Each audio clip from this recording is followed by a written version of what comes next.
to Miami for the last of a three-game set between the Cardinals and the Marlins. Miami trying to win this series. They've been playing some better baseball at home as of late. Want to go into the off day feeling good. Glad you're with us tonight, Paul Severino and Todd Hollinsworth. So again, that's what's at stake tonight. A chance to completely forget about that road trip and defend their home turf. Well, pitch. That's what they've done best in this ballpark, and they've done it against the Cardinals. I mean, one thing that stands out, great starting pitching. It's been a formula for success here. You'd love to see it again tonight. You've got the right guy on the mound in Richards. Yeah, we'll talk about Richards in a second, but first, the guy that he's got to slow down. He's at the top of the lineup. Matt Carpenter has been unbelievable, connected on home run number 30 last night. Back-to-back NL Players of the Week. He's having a terrific run.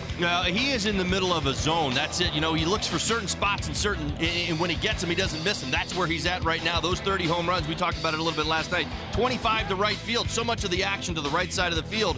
Again, you've got to change speeds. Try to stay down and away from him. So far, that's basically the biggest impact hit he's had in this series. You don't want to see him have any more impact tonight. Yeah, change speeds. And frankly, nobody's been doing that better than Trevor Richards as of late. His last 4 starts, this guy looks like Cy Young his last month or so, with a sub-1 ERA his last 4.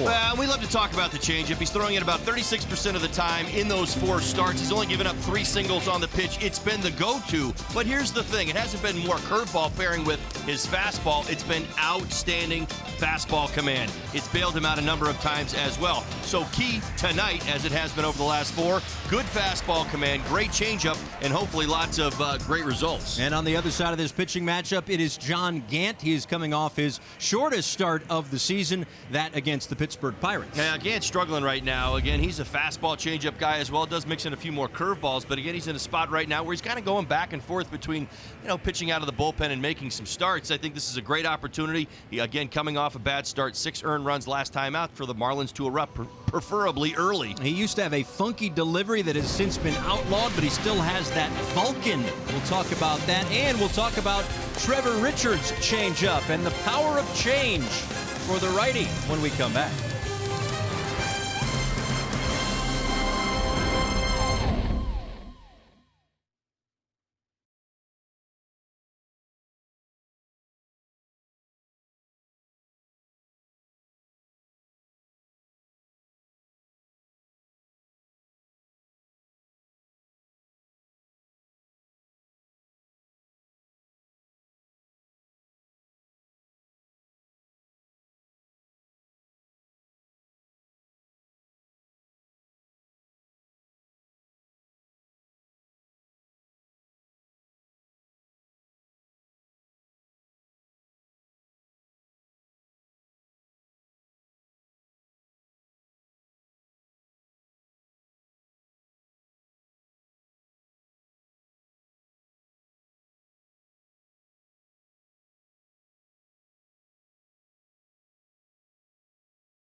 Back in Marlins Park, getting set for the last of a three-game set between the Cardinals and the Marlins. There's Trevor Richards, who has been so effective as of late. Here's why. We send it out to center field.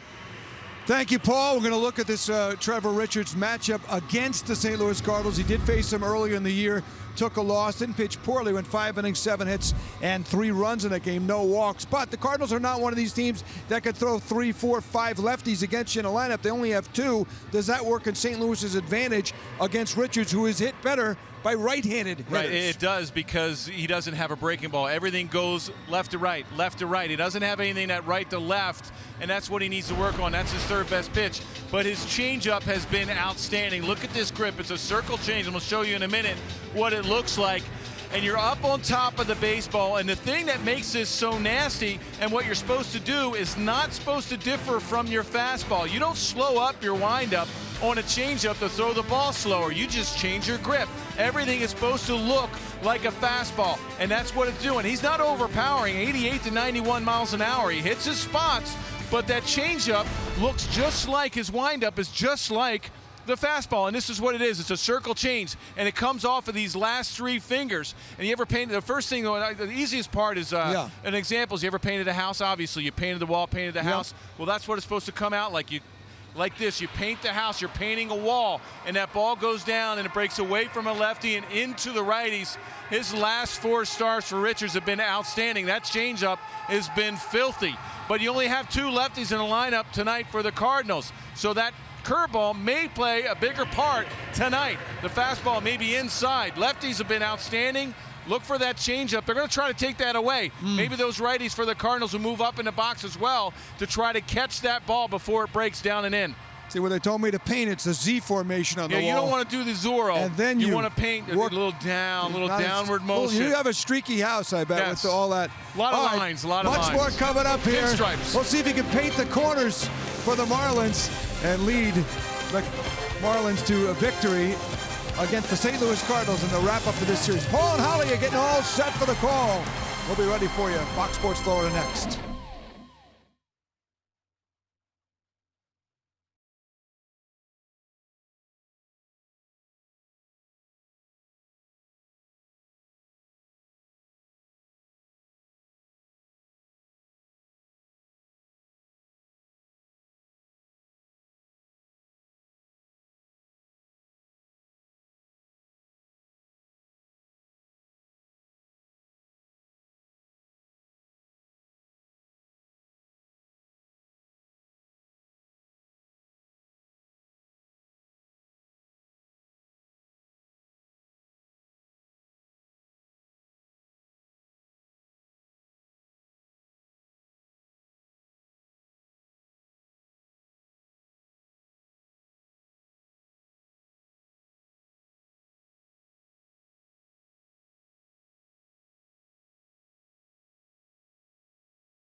Florida is brought to you by Southwest. Transparency, low fares, nothing to hide. By WB Mason. Huba WB Mason, the official office supply company of the Miami Marlins. By Chevrolet. See your South Florida dealer today.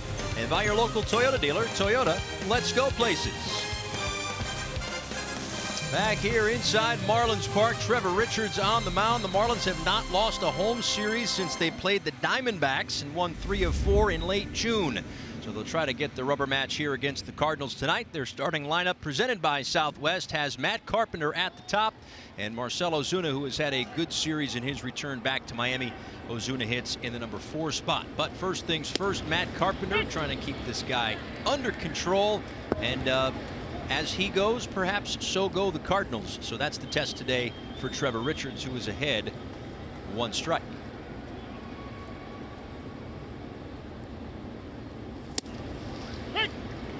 Now 0-2 to Carpenter.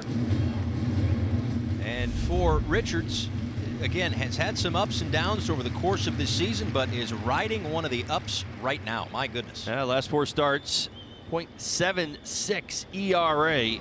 4 consecutive starts, 1 earned run or less. And the first out tonight on 3 pitches. An excellent start. Checked over at the third base umpire. Are you serious, he says. Well, Chad Whitson, the third base umpire, is serious. Serious as a strikeout. That's right.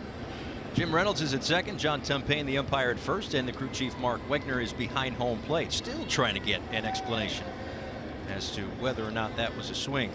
Well, Carpenter retired on the 3 pitches, and here is Yadier Molina fouling one down the third base line. Well, and Nelly was just talking about this as they were wrapping up the pregame show leading in, and I think it's a great point. He's going to face a few more righties tonight in the lineup, and we talk an awful lot about that arm side run. Now, in his last 4 starts, everybody knows he's been pitching lights out, like one of the best in the game of baseball. He's given up 14 hits. 9 have been to the right-handed hitters. This right-handed hitter lines one out to left field. Dietrich is against the wall, and that one is gone. A line drive home run for Yadier Molina. And the Cardinals up 1-0.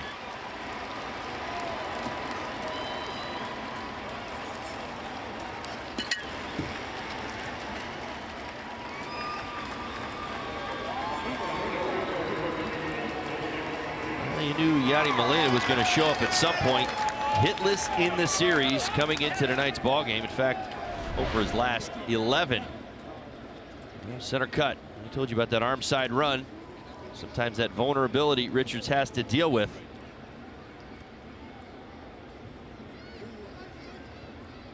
Left it up. Cardinals have an early lead. Here is Jose Martinez, who takes a called strike. Molina started the day tied for second in home runs among National League catchers. That is now his 15th. Keep in mind he missed about a month.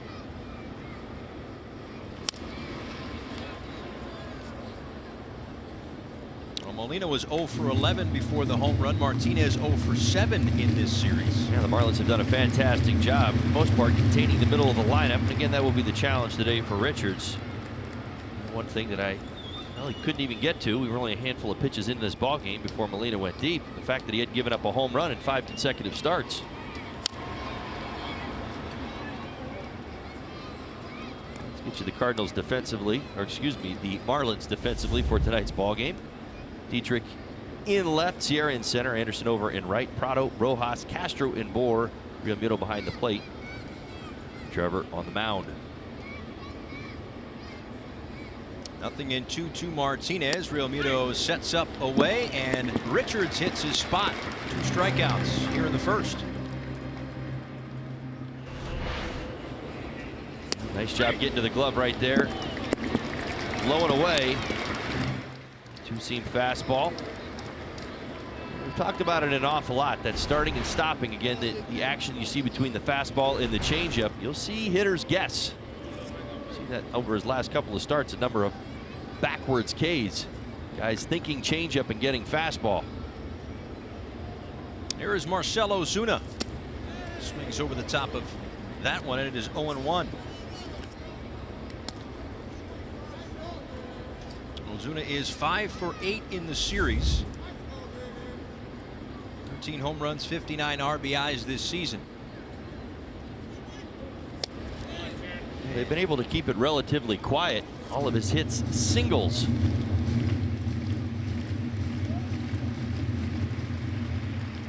Well, his 9 singles since August 1st lead the National League. So he's at the top of that list. He might have another here, but Starlin Castro is there in the shallow center field. Gobble up that looping liner, but it's 1-0 Cardinals.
Yadier Molina has the Cardinals up 1-0, and Derek Dietrich and the crew will try to get that run back and then some. The rest of the starting lineup presented to you by Southwest reads as follows. JT Realmuto looking to get off the schneid. He is 0 for his last 17 to tie a career-long hitless streak. But over the course of his last 35 games, 31 RBIs, and perhaps the guy hitting behind him, Justin Bohr, starting to heat up as well. But it is Dietrich to lead things off against John Gant, who has been partly reliever, partly starter, but clearly getting the ball to begin the night here in Miami. Yeah, that's right, making his 10th start on the season, 4.12 ERA, 63 innings. Quality starts in 2 of the 9. Offering at the first pitch is Dietrich. Sends this one out to left field, and Ozuna on the edge of the track will make the catch for the first out. Let's go ahead and get you the Auto Nation scouting report. John Gant for tonight's ball game. The pen is mightier. You mentioned it. 2.70 ERA out of the bullpen. 7 appearances. As a starter, he's got a 4.63, so a little rougher as a starter. More changes. That's what's about. Guessing what we're all going to see tonight. He does have a similar arsenal to Trevor Richards. Good fastball, likes to really get into that changeup as much as he can. 27% of the time, it's his primary off-speed pitch. Hitters hitting 172 against it. John Gant has been going with some short starts here of late. Part of that is efficiency, and part of that is kind of being limited. Third time through, he's got an OPS against of 900. He's not gone past 5 innings in his last 3. Dietrich on the ground to DeYoung at short, and the stretch by Carpenter to get Anderson. Yeah, let's get you the Cardinals defensively for tonight's game. Ozuna gets the start in left. Garcia making his first big league start in center field. He's the 7th Cardinal to do that, make his debut. Martinez over in right. Munoz, DeYoung, Wong, Carpenter, Molina behind the plate. 1,735 career starts for Yadi Molina. Is that a lot? Well, sounds like a lot. It's over 10 seasons of Major League Baseball without a day off. Unbelievable. Yeah, wrap your mind around that for a second. 10 seasons, 162 games played, started behind the plate, over 10 seasons. Well, I mean, that perhaps used to be the joke, and now the joke seems to be whoever is the backup behind JT Realmuto has the quote-unquote easiest job at baseball because you never play. Well, of course, it also makes it very tough. I do understand that, but yeah, whoever had been the backup, and there were a few that went through St. Louis the last few years, dealing with that. Seeing Yachty, in some people's minds, myself included, although I don't have a vote, a Hall of Famer. Oh, first ballot. Trust me, I've seen it. Some people do not believe so. Now is not the time to discuss, but trust me, I've seen it. Well, he's only in his 15,057th inning. Yeah, well, plenty of sample size. A ball and 2 strikes on Real Muto. Cuts and misses, and Gant sets down the Marlins in order on 7 pitches in the first inning. Through 1, Cardinals up 1-0.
He will face Paul DeYoung, Jairo Munoz, and Colton Wong.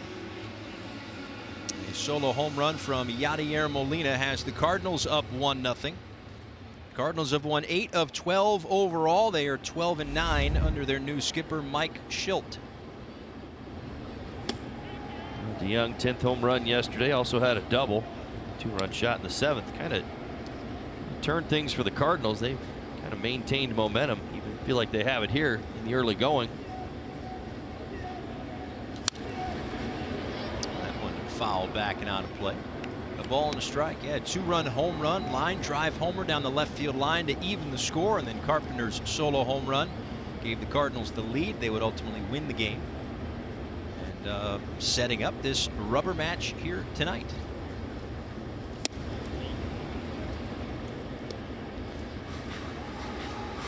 There's interesting quotes from DeYoung the other day, seeing that he hit a home run, a rather big home run yesterday to tie it late in the ball game. But he said, I think we're a little less dependent on the home run now, which is good because we've been wearing down starters the last couple of days. For us, it's about grinding out at bats. Guys are passing the baton well. Wait a minute. When was this? This was a couple of days ago, leading into the series. This one has popped up into right field for Castro, who will make the play. I've heard you twice in this series tell me how many guys they left on base. I think you said something about a small island or something. That's right. That's right. In Pittsburgh. They were 14 for 48 with runners in scoring position and 37 men left on base in the 3 games in Pittsburgh. So far in this series, 0 for 7, 10 left on Monday, 0 for 4, 5 left on yesterday. I don't know, they feel pretty dependent on the long ball to me right now. They were very dependent last night. I know that. So far today, very much of the same thing. Bingo. Would you agree? Yeah. It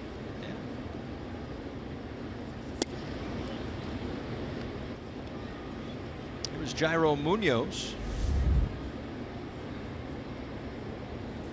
Leads all rookies and ranks 5th in baseball when it comes to 2-strike hitting. But on 1-0, lines went out to left center field, and that's going to be over Dietrich's head.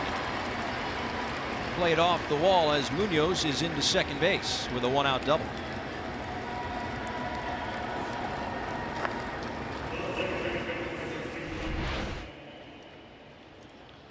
Now this the four-seam fastball splits the plate. Munoz waiting. He does not miss. He one-hops the wall.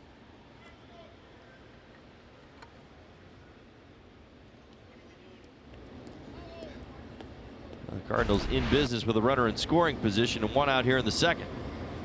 Well, Dietrich made a couple of terrific plays last night. One going back toward the wall to make the catch, and later in the inning, moving to his right to dive toward the line.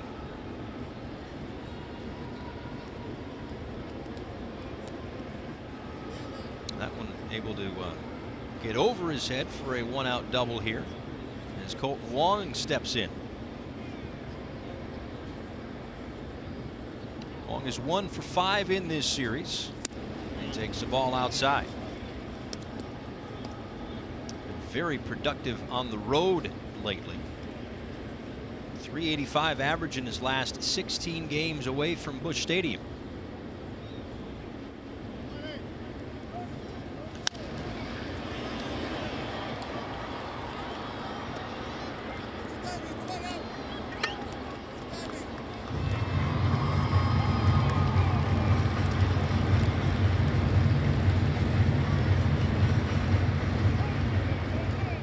Just a reminder, in the top of the third inning, we will talk with Marlins CEO Derek Jeter. Join us up in the broadcast booth.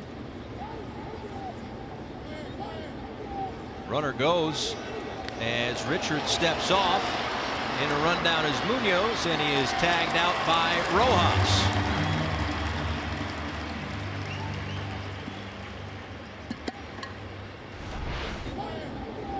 Well, nice job. Richard's able to pick up and Prado able to get Munoz. Munoz played his hand early.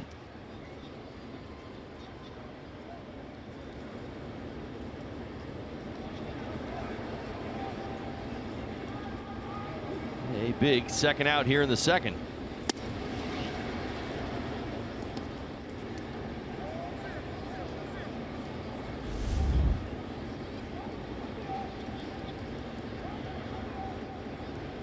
Two balls and 1 strike to Wong, and it misses outside, so 3-1. We talked a lot about the last 4 starts for Richards and the 0.76 ERA, but even going back to his last 8, pitching to a 2.55 ERA. So something has certainly been figured out by Richards. Marlins pitcher of the year last year is his last month or 2 has been pitching like it. A couple of great things going. Number one, his confidence is through the roof right now. He's rolling. He's on fire. He's got the changeup working. He believes he's going to get the swing and the miss or bad contact when he throws it, and he is. He's also gained some advantages going up against some lefty-heavy lineups.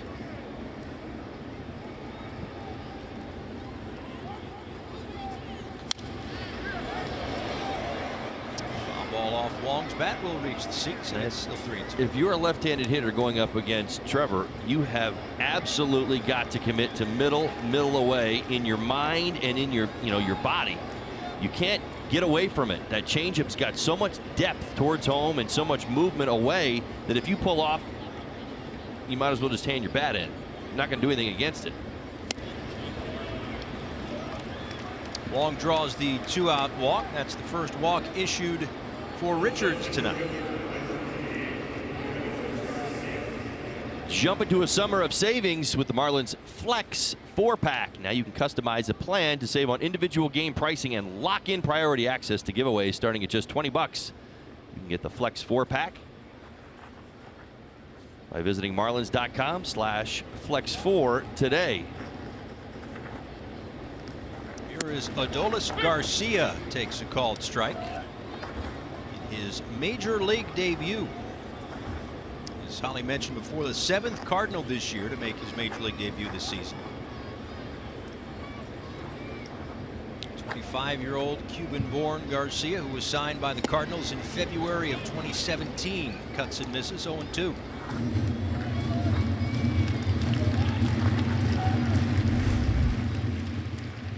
21 homers, 67 RBIs at AAA Memphis. Was named the Cardinals Minor League Player of the Month for July, and also the Pacific Coast League Player of the Month. This one is ripped foul.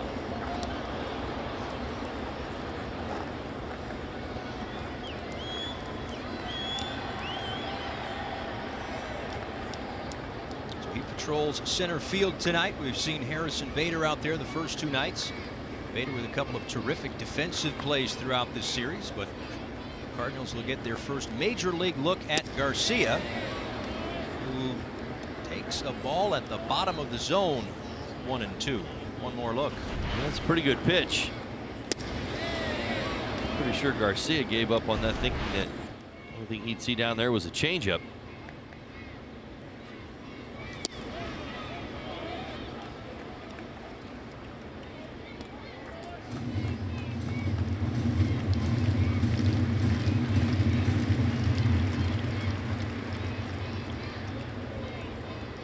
Called up on Monday, had a 14-game hit streak snapped on Sunday. So getting to the big leagues on a bit of a hot stretch for Garcia. As the trade deadline and some of the moves that they made, it had been Tommy Pham for a good portion of the last year and a half out there in center field. No longer there, so getting a look at some of the younger players. As Garcia gets a look at that offering from Richards. Swings over the top of it. That's 3 strikeouts through 2 innings. 1-0.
Cardinals lead going to the bottom of the second. This copyrighted telecast is presented by authority of the Miami Marlins and may not be reproduced or retransmitted in any form, and the accounts and descriptions of this game may not be disseminated without the express written consent of the Miami Marlins.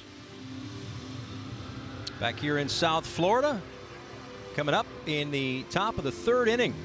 Man to the right, Derek Jeter, the CEO, be up in the broadcast booth with us here. Top 3. John Gant pitching in the bottom of the second to Justin Bour. Then it's Starlin Castro and Martin Prado. Bour takes a ball inside. Bour's bat's been starting to heat up as of late. Last 6 games, 6 for 22, but 3 home runs in that stretch. Common denominator, middle of the field, really stands out to me. I've seen it here on the homestand. All 3 base hits up the middle.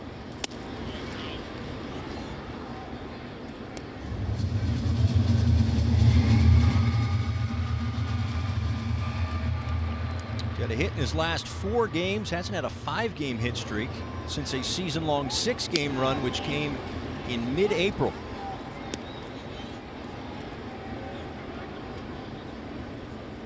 And he is ahead 3 balls and no strikes. to lead off the second inning against John Gant.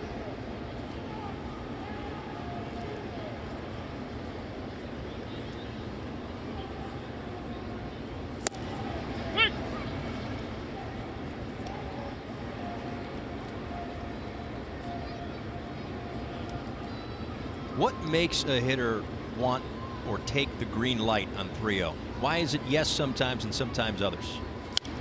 Comfort. It's really what it comes down to.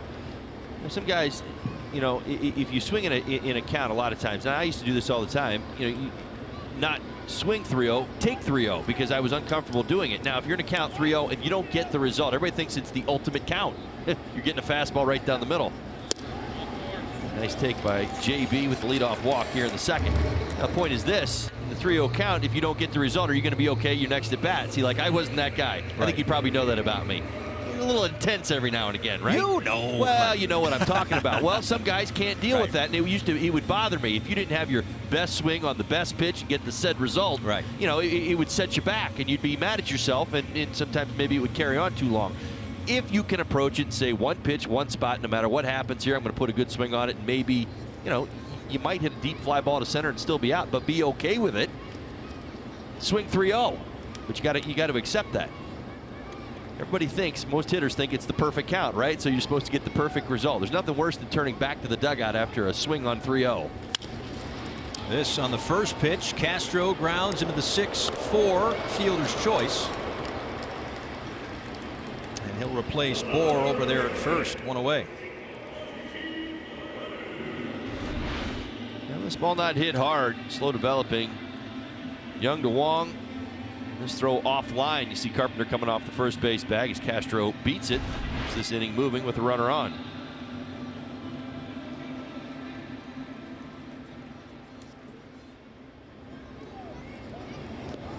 That'll bring up Martin Prado.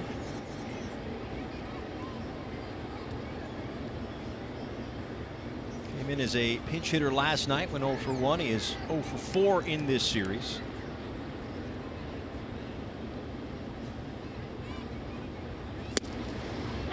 Takes a 94-mile-an-hour strike from Gant for strike one.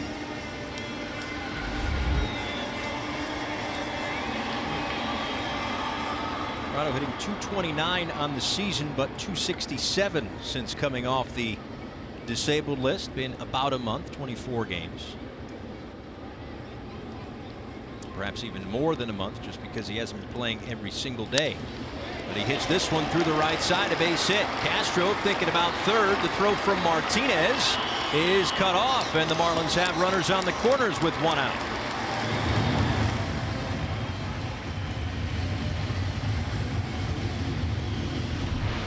Oh, nice swing by Martin Prado. Stays inside, drives it to right. His first hit on the homestand. Shoots the hole to the right side. Starlin Castro knows this one's going through right off contact. He's off. He's thinking about 3. Good turnaround second base. Marlins are in business. So a chance to score a run on an out. And we've been batting this around the last couple of weeks. Haven't really had the opportunity to bring it up, but now would be a good situation for it. Miguel Rojas leads the National League in productive outs. Yeah. You and I both have learned it is a category. It is. And in fact, the St. Louis Cardinals are the best team-wide, but the best player in the National League at 23. Basically doing his job. Yeah, he's got 23 of them. We talk about worst case scenario, it being a productive out. I'm sure many Marlins fans have heard me throw that out many times, but that's the idea.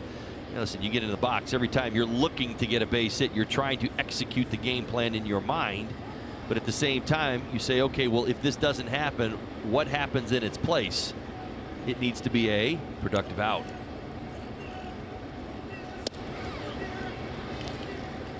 Well, think of it like this. We won't go through every combination and permutation of it, but not a productive out would be a strikeout. A productive out would be guy on second base, ground ball to the right side. Advancing runners applying pressure. We talk about percentages. Runner at second base, 1 out. Runner at third, 1 out. We know that the percentages go through the roof with the guy at third.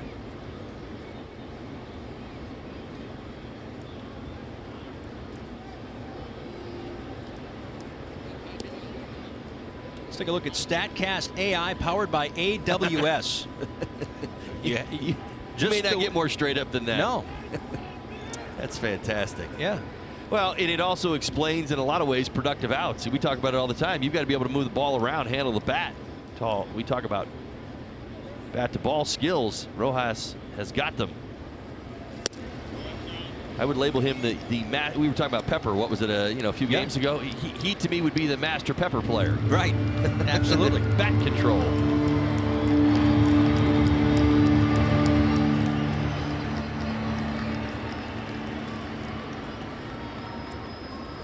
Well, if you can shine enough light on the productive out, maybe strikeouts go down in the game. How about that?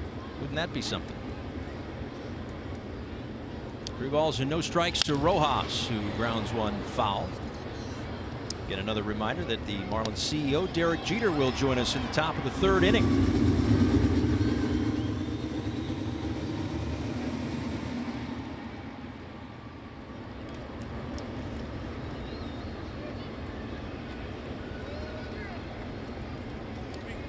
Rojas 1 for 3 last night with an RBI. And over his last 43 games, is hitting .310, which is 12th in the National League in that span.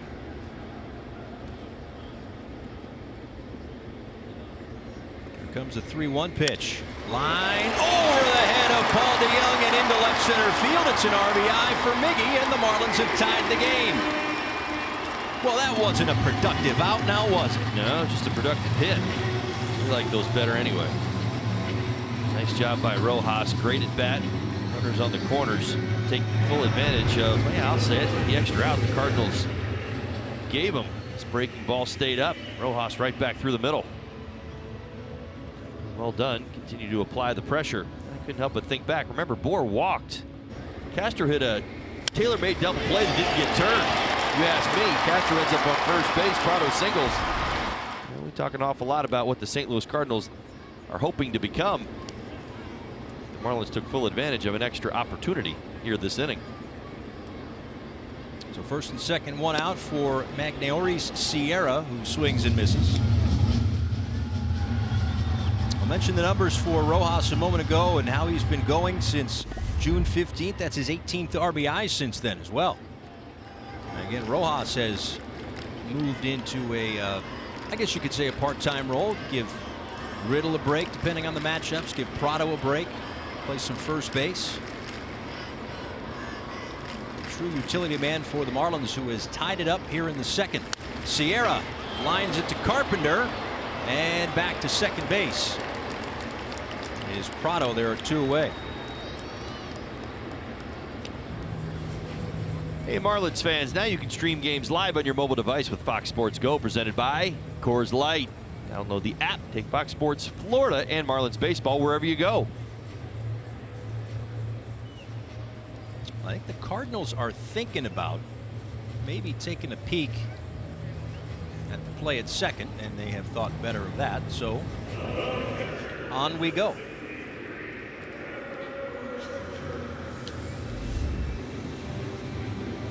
So 2 on, 2 out, 1 in for Trevor Richards, who has a couple of hits and a couple of RBIs this season.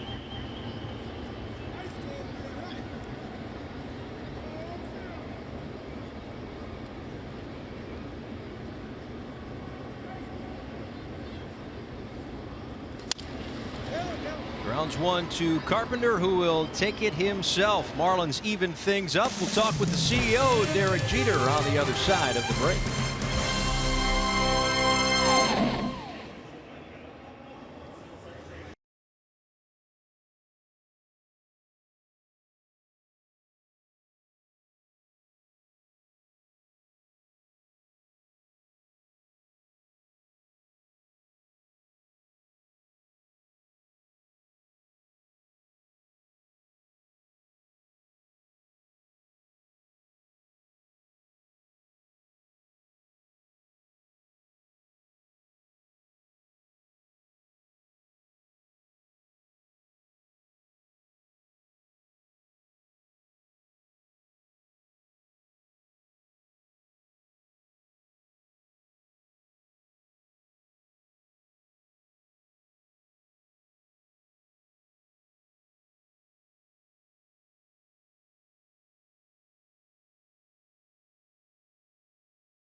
Things up 1-1 as we play on here at Marlins Park. Inside the broadcast booth, Paul Severino, Todd Hollinsworth, and the CEO of the Marlins, Derek Jeter, joining us right now. Derek, always appreciate the time. I know you're a very busy man, so thank you. I don't have much to do, so no, anytime you guys invite me, I come on up.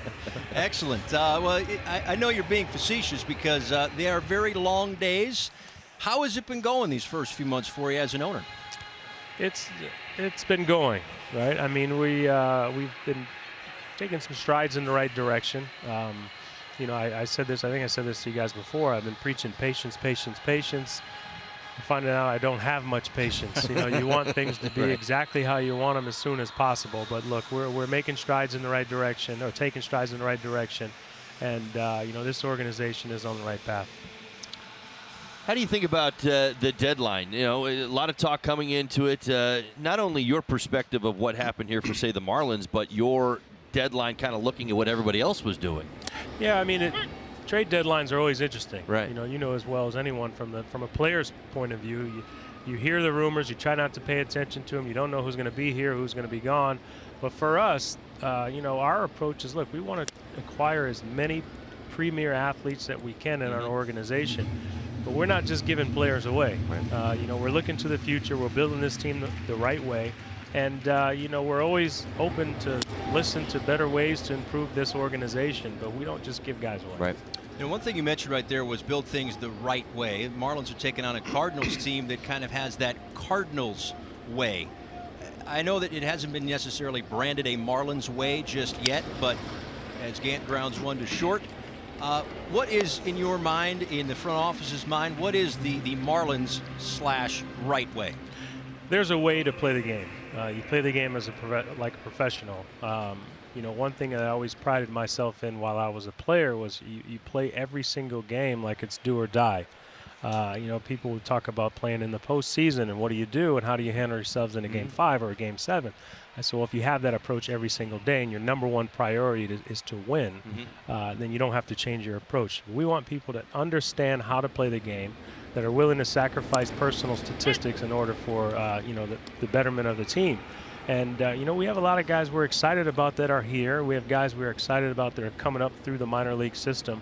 But there's a way that you play the game as like a professional, and the way that you handle yourself not only on the field but off. Well, it's a tremendous point. Is it a combination of looking for players who fit that type, or is it more in the education of your minor leaguers? It's a little bit of both. Yeah. You know, obviously there's guys that you draft and you acquire early on in their careers, and it's up to player development to teach them that. And you know, there's guys that you may acquire via free agency or through trades, where they understand just by being around the leaders on the team that this is how you approach the game and this is the mentality. Of course, the trade deadline in the last few weeks has gotten a lot of the headlines, but also the first draft for this ownership group and for parts of this front office as well. And we've already seen some promotions from the top 4 draft picks as well, as a 1-2 pitch on the way to Matt Carpenter misses a little outside, 2-2. So Connor Scott, Osiris Johnson, Will Banfield all going up to Greensboro, and Tristan Pompey going up to Jupiter. So we made a great decision, right? There with you our go. Picks. They're already flying through the organization. No, we're happy. We've been happy with how they've been playing. You know, obviously. Well, we're going to get to Brian Anderson in a second. We'll get to that. Yeah, sorry. You know, part of that is also getting them acclimated to where they're going next season. You know, as a player, that may help you get, you know, more familiar with your surroundings. And, you know, we obviously have a lot of expectations on those guys that we just drafted, but we couldn't be happier with how they've started their careers. Let me ask you this. You know, we talk about the accelerate. Our generation, and I heard this message, I don't know about you, Derek. No, it's your generation. Whenever you say our generation, it assumes you're old. That's right. Well, we're the exact same age, so get over it. Point being this. Players a lot of times would stay in the minors or stay at certain spots or destinations with the idea that they had to have a certain number of at-bats in, say, A-ball before they were going to get an opportunity at Double-A. Wasn't always centered around production or getting, you know, saying, he's better than A-ball, let's get him to Double-A. Does the organization kind of maintain that philosophy, or is it, you know, really in baseball where accelerating these younger players is kind of the key? Well, I don't think you ever hold someone back just because you say they don't have the right number of at-bats. or to pitch the right number of innings. I think that's player development's decision. Right. They're watching these guys, they're getting reports, and our coaching staff, everyone makes a decision on whether or not they feel as though someone is ready to make that jump. I personally went through the minor league system fairly quickly, so that didn't apply when I was playing, and thankfully so. So that's not going to apply here. You look at Pablo. He flew through the minor league system, and now you see what the job he's doing here at the major league level. So if someone's ready, when they're ready. Right. What have you seen from Pablo? Again, his last couple of starts, maybe the end of the game hasn't gone the right way, but he's been fantastic from where we sit. What have you seen? I tell you what, the way he handles himself, he has a great demeanor on the mound. He doesn't seem to get flustered. He knows how to pitch. It means he puts a lot of time and preparation and work into a game plan before the game begins, and I think everyone in the organization has been impressed with him. 2 balls and 2 strikes to Yadier Molina. You guys didn't cross paths too much, you and Yadi, did you? Not much, no. A couple All-Star games, but yeah. Well, we'll talk Brian Anderson when we come back. If you can hang around for another half inning, we'd appreciate it, with the CEO, Derek Jeter, in a 1-1 ball game in Miami.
Third inning, Cardinals and Marlins tied at 1 in the last game of this 3-game set. We welcome you back inside the broadcast booth. Paul Severino, Todd Hollinsworth, and Marlins CEO Derek Jeter, kind enough to spend another half inning with us, which means one thing: the Marlins will rally.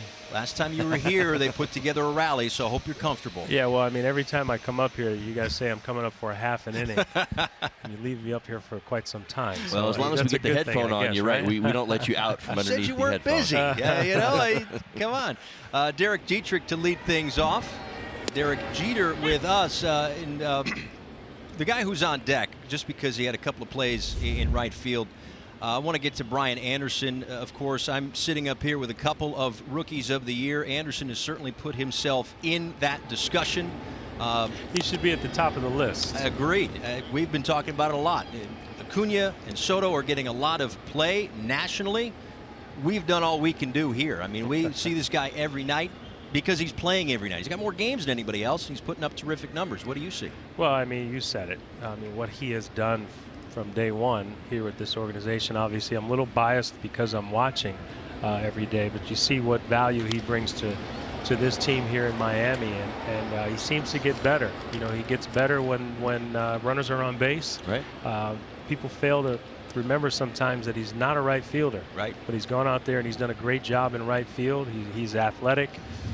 But I think anyone that's talking about Rookie of the Year, Brian Anderson should be at the top of the list. Yeah, and I look at his swing, particularly with runners in scoring position, and I think a little Derek Jeter. I've seen you a number of times stay inside of that baseball and shoot that hole to the right side and drive in some big runs in your career. I mean, you certainly could appreciate that approach that we've seen. I think it was even, what was it, a game ago or 2 games ago? Well, he's done it 3 times in the last 2 nights. That cricket swing, right? That little cricket swing that shoots one through the right side and drives in a big run. Well, I was just late. That's why You're lying. the other way. You're lying. But, I'm not buying that. You know, actually, you get a lot of times. It's funny you say that, because the other day I was sitting down by the dugout, and I heard him telling JT that he was going to move the guy over. It was runner on second, nobody out, and he ended up getting a hit. So you get rewarded for trying to do the right thing.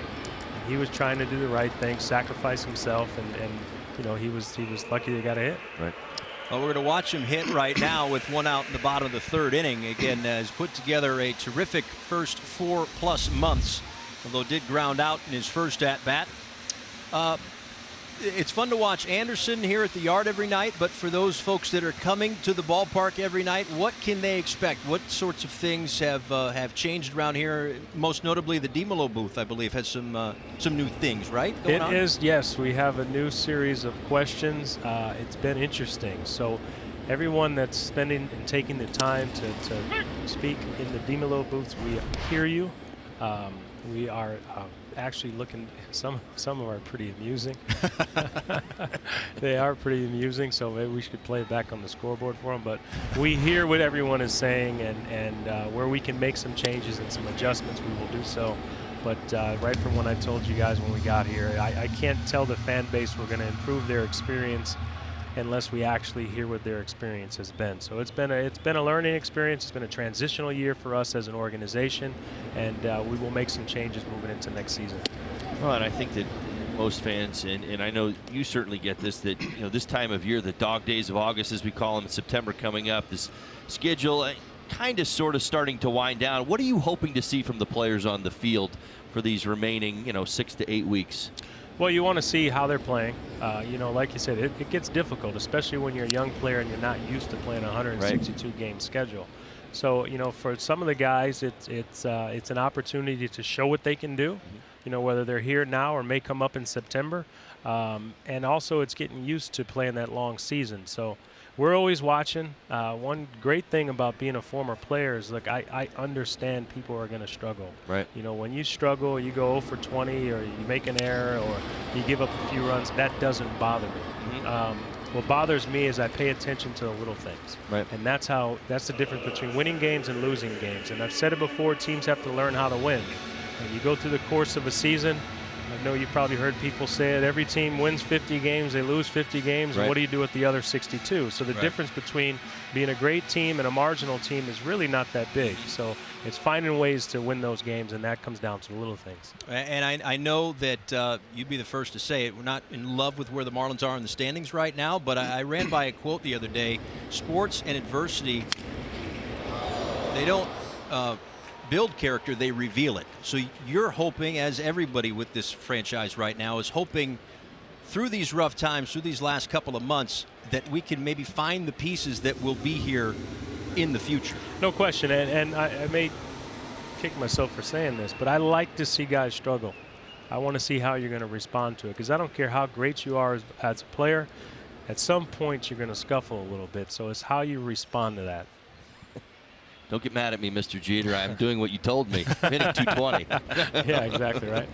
Well, how about this guy in the box? Take a minute on JT Romino. He's had a pretty impressive season this year, obviously all-star as well. Yeah, I tell you what, no one deserves it more than he does. He's arguably the best catcher in baseball, all-around catcher in baseball right now. And there's some good ones out there. So he's right there at the top of the list. But he has continued to improve.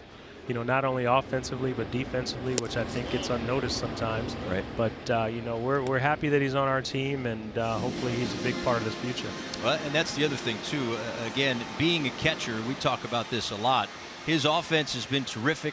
His athleticism has been terrific, but he's also managing this young staff as well. He's done a great job, and people don't realize how difficult it is when you're out there and you're catching young pitchers who they don't really know the league.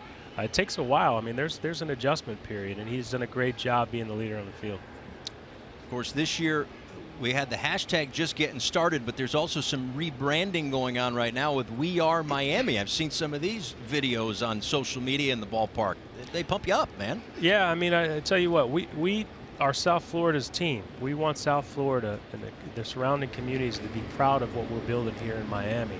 You know, you guys see the Heritage Nights. We have the Dominican Heritage Night coming up on Saturday, and you know, we're embracing the culture, the diversity of Miami, and we want to do a great job representing this city. Well, we appreciate the time as always. I know you're a busy man, so we will let you go. Appreciate it. All right, CEO Derek Jeter joining us as we are tied here at Marlins Park.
High score. DJ Khaled is making his way to Marlins Park this Sunday. Get your hands on an exclusive bobblehead giveaway when we take on the Mets. Tickets start at just $20. Visit marlins.com/giveaways today.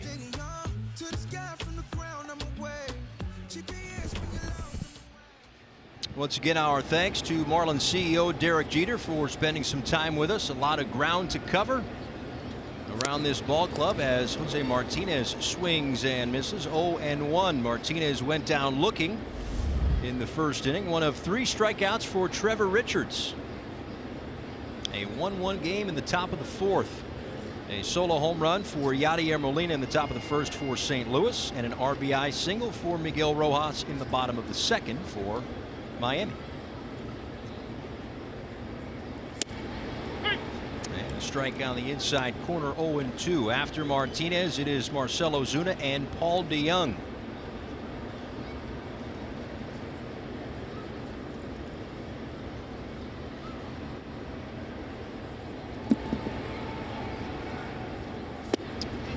And he goes downstairs, chases that one. And that's the 4th strikeout today for Richards. Let's check in with Craig Minervini.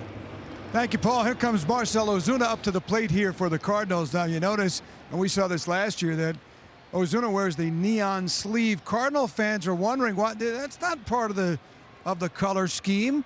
What's going on with the neon? And then Marcell had to explain to the Cardinal fans it's something he liked doing last year, had success with it, had a good season, so he continued it. Marcell told me he first saw Yoenis Cespedes on that fair ball there. Nicely played by Prado to get the out. He saw Cespedes in spring training do it. He kind of liked the look of it. Now, he has gone occasionally to either a white or Cardinal type blue neon sleeve as well, but he mostly sticks with that yellow neon. He doesn't like the call there, guys. No grin. Normally you catch him with that big grin, not on that play. Yeah, that was a close play down the line. Perhaps Chad Whitson was blinded by that bright green arm sleeve. Perhaps that's what it was. No, I'm voting on Prado. Yeah, Maybe Prado stepped in front. That's where I'm going. I'll buy it. Let's take another look. Marcell Ozuna certainly believes this is a foul ball. That's where it bounced in front of home and then went over the bag. See Prado field it. It's not where it lands. I used to get hung up on that myself as a player all the time. It landed in foul territory. No, it's not. It's not how we see it. It's where was the ball when it went over the bag, or did it go over the bag? So 2 outs now for Paul DeYoung. Off day tomorrow. The South Florida Honda dealers will have you covered for the Marlins Live pregame show. Jessica Blaylock and Jeff Nelson from center field. Zach Wheeler and Jose Urena, the 2 starting pitchers. Craig Minervini will be in my chair this weekend against the New York Mets. Dietrich is in left to make the play. An 8-pitch inning for Trevor Richards through 3.5.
You by Southwest. Transparency, low fares, nothing to hide. The Cleveland Clinic. Stiff joints, aches and pains. Trust Cleveland Clinic, Florida, the #1 orthopedic care in Florida. And by Publix, where shopping is a pleasure. Back here in Miami, Paul Severino, Todd Hollinsworth, Craig Minervini. A 1-1 game. Cardinals and Marlins wrapping up their season series. As the Marlins wrap up this 3-game set before an off day tomorrow as well. And then the New York Mets in town for 3. John Gant's first pitch of the 4th to Justin Bour is low. It's Bour and then Starlin Castro and Martin Prado. A walk for Bour in the first inning. And off the end of the bat for the first out in the 4th.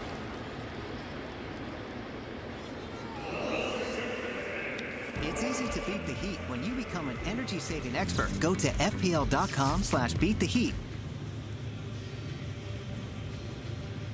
Well, John Gant gets the start tonight. He has been in the rotation since an injury to Michael Wacha, who had a little bit of an oblique issue back in June.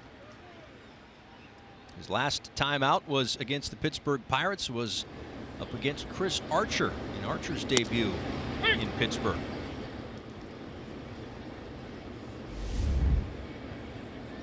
Castro reached on a fielder's choice and came around to score the Marlins' only run. Well, both starters have been quite efficient.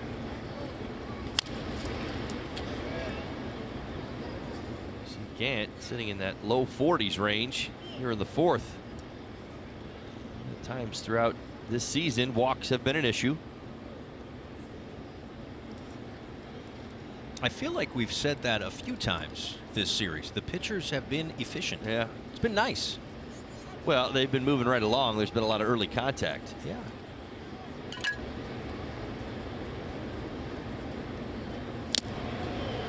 As Castro strikes out for the second out here in the fourth.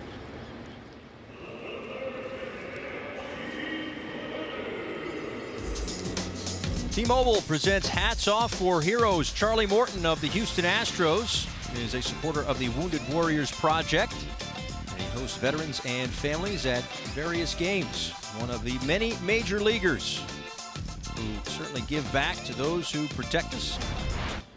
T-Mobile's Hats Off for Heroes. Martin Prado takes a called strike. And when I say that's nice, that's not because I've got dinner plans every night. It's just because there's a certain rhythm and pace to the game. And I guess I'm thinking as a player, the more action there is, the more on your toes you stay, the more you as a player are in a rhythm as well. Hey, Holly, maybe you could talk about that next half inning. Maybe. Only 7 pitches in the fourth.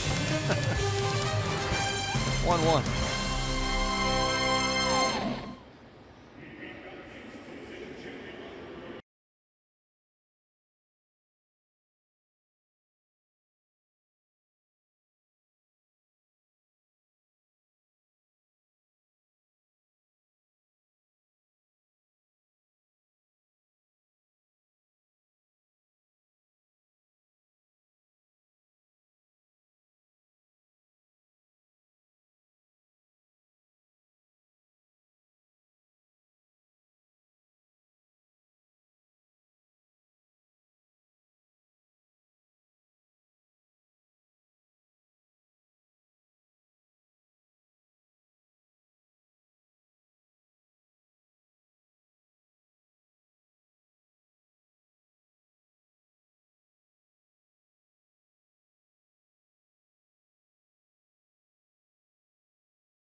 Whose calling card, you could easily make a case, is their changeup, but there are a couple of different ways to get there. The circle change on the left, the quote-unquote Vulcan grip on the right. Yeah, let's start with the Vulcan grip and Gant. Well, what you see, and I'll speak from the left-handed hitter's perspective, is the ball runs away. It doesn't change levels, meaning it doesn't dip down on its way to the strike zone. You see that more on the circle change, particularly Trevor's version of the circle change. He gets so much pressure to the inside part of his hand that he's able to not only get arm side run, but depth. It dives almost like a knuckleball. I know I've said it a number of times here over his last few starts. As it crosses home plate, you watch hitters almost attacking a certain spot of the strike zone and the ball being below the barrel. Like right there.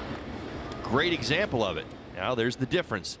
The other grip, that Vulcan grip, it's almost like a split finger. It's kind of pinched in between the middle fingers on your hand, and again maintains arm side run, and obviously doesn't have nearly as much velocity as a fastball, but does not have the same depth as the circle change of Richards. And both pitches are effective for each pitcher, especially tonight. 46 pitches for Gant. He is through 4 innings of work, up to 59 pitches now, working into the 5th inning for Richards. Well, I would go Gant's is dirty, Richards is filthy. Okay. Is that fair? I think so. Well, I mean, here's what we know about Richards as he locks up Munoz with a fastball after throwing him 2 changeups. In tonight's ball game, through 4 innings, he's thrown it 41% of the time. See, it's almost knuckleball type usage that he actually uses that changeup. It's not, oh, you know, I mix it in with my good curve and my slider. Right. I mean, this is a primary, secondary pitch, and it's been so good that he's almost eliminated the curveball usage. There's really been no need to go to it other than maybe at the front end of it at bat. Here's Colton Wong. And whether it was a swing or not, looked like it was in the zone. 0-1. And when he's throwing the curveball, let's say it's a handful of times, as a hitter, do you even think about it? Big spot in the game, you thinking, well, he might go back to it, or you eliminate it, or does it all depend? First of all, the lefties aren't thinking about it at all, because Trevor's not going to throw it to a left-handed hitter. He's definitely going to go to the changeup. But the point is, maybe a righty does. I just doubt that they do. He usually splashes it at the front end of it at bat. And if you're reading a scouting report, you're not going for it. You saw Wong just flip the bat in frustration. 6 strikeouts for Richards. Geico presents this day in Major League history. 1998, Paul Molitor stealing his 500th base, joining Ty Cobb, Honus Wagner, Eddie Collins, and Lou Brock in the extra exclusive 3,000 hit, 500 stolen base club. He was 41 years old at the time, went in the Hall of Fame in 2004, 3,300 plus hits. Adolis Garcia looking for his first big league hit as he takes a strike. Quickly 0-2 from Richards.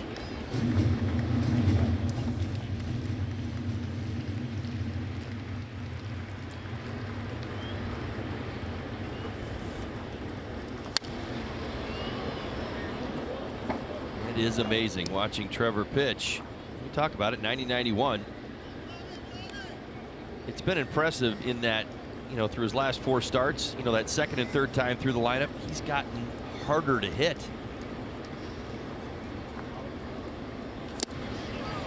Yeah, just ask the Cardinals who he struck out in order in the 5th inning, tied at 1 in Miami.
Tied at 1.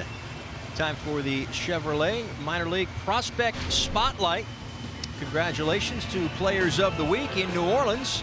It was J.B. Shuck, was 11 for 16, couple of doubles, a home run, and for the Greensboro Grasshoppers in the South Atlantic League, Taylor Braley, part of that combined no-hitter a few days ago. Also in Greensboro, mentioned the Connor Scott, Will Banfield, Osiris Johnson trio, the top 3 draft picks for the Marlins, all getting sent up a level to Greensboro. Connor Scott 2 for 2 with a double, an RBI, and 2 walks for the Greensboro Grasshoppers.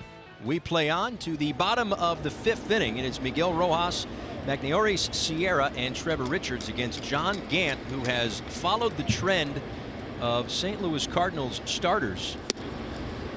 So Luke Weaver started on Monday night. 62 of his 88 pitches were strikes. That was 70.5%. Miles Michaelis last night threw strikes 72.8% of the time.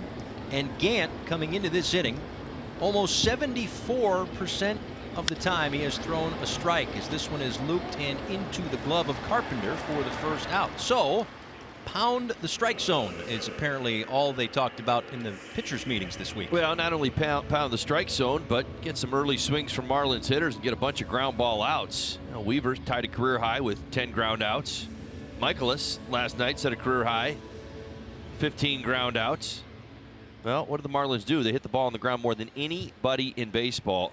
34 of the 64 outs in this series have come on the ground.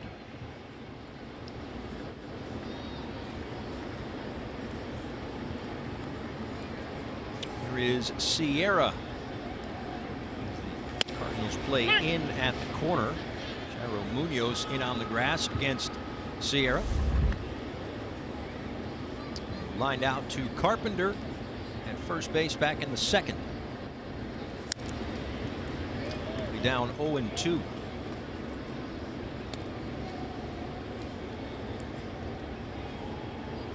Munoz backs up now, even with the bag at third, with 2 strikes on the Marlins center fielder.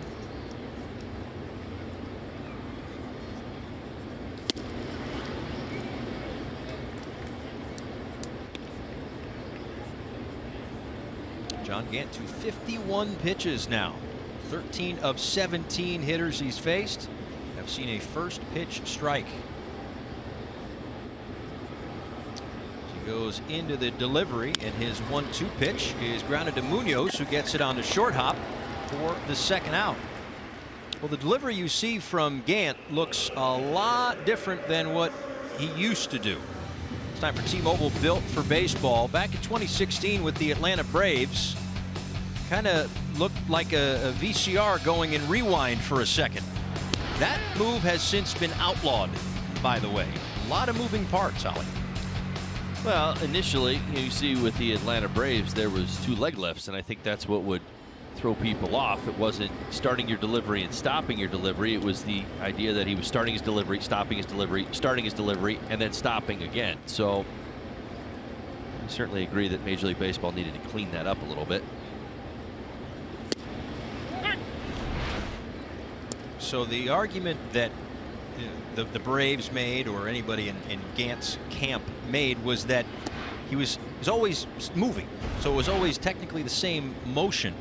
But in getting to the Cardinals, some of the coaches there believe that this has actually helped him out more to kind of simplify things. And how simple has it been? Well, it's another single-digit pitch inning, 9 to be exact, as we are through 5, tied at 1.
Florida and Southwest Airlines are giving you an opportunity to enter for a chance to win an all-inclusive stay in Nassau in the Bahamas on Labor Day weekend for the Southwest Airlines Summer Days Getaway. Just tweet hashtag Southwest Summer Days Sweeps and hashtag sponsored at Fox Sports FL for your chance to win. 1-1 as we motor along to the top of the 6th inning. Rubber match between the Marlins and the Cardinals. Time for the Florida Lottery in-game jackpot. Yeah, some fastballs and a lot of changeups. Yeah, I like pie charts. I like pie. So do I. Changeup, 42% of the time. How about 4 of 7? 4 of the 7 strikeouts tonight on that changeup. And again, you know, this is kind of where we go with this, because we know what the story was early on. Trevor Richards, you know, trying to improve that curveball percentage, trying to make it work, trying to get back across the plate and have that great equalizer against the right-handed hitters. Come to find out, the great equalizer still is and probably will be for a while the changeup. He'll face John Gant. And then the top of the order, Matt Carpenter and Yadier Molina. 9-1-2 for the Cardinals. And therefore a called strike to Gant, who grounded out to Miguel Rojas, leading off the 3rd.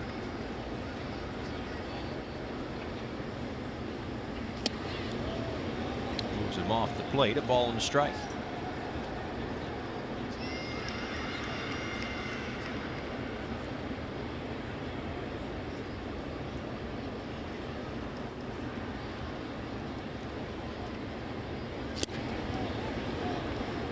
There's a breaking ball. Just throw too many of them.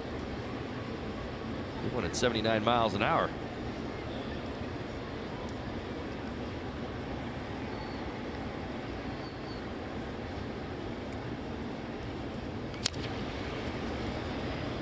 Just tap that changeup right into the dirt at home plate.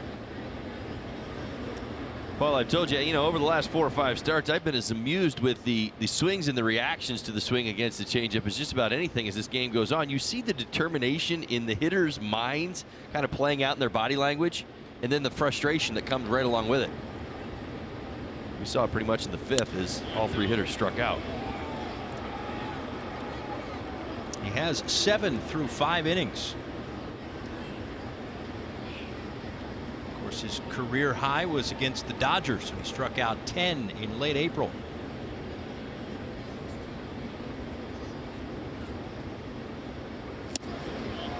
Just missed, and the count runs full. Well, that was right on that corner. Nice job by JT snatching that back into the strike zone as well. Does that glove come back up just a bit? Hold on.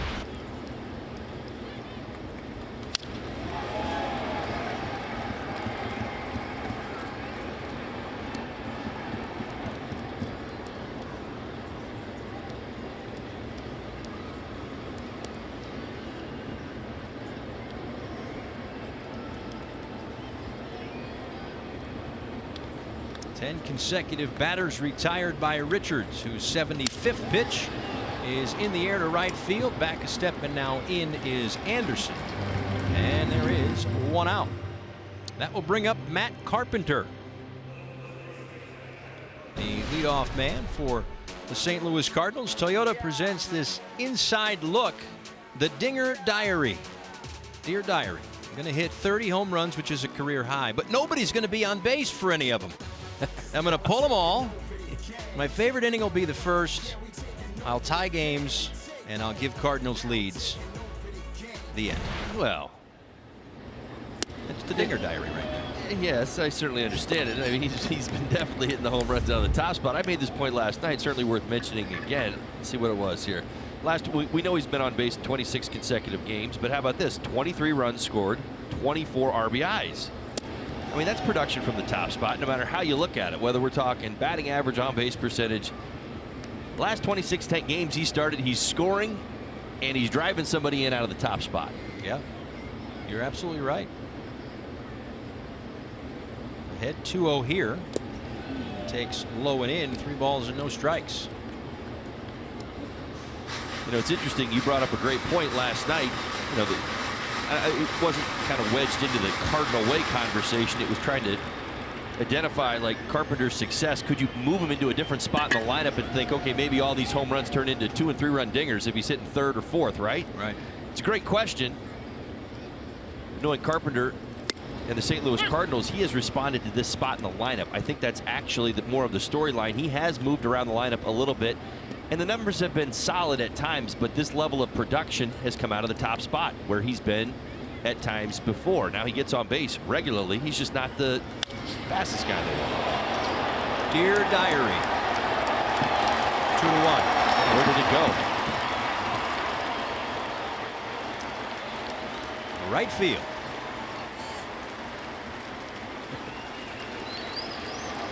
Yeah, we've seen this a number of times this month of August.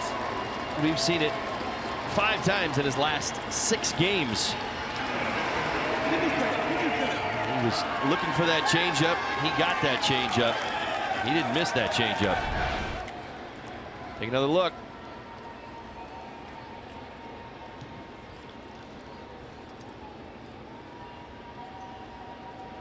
It's not nearly the depth that we're used to seeing on the change. Stayed up just a bit. Cardinals 2-1 lead.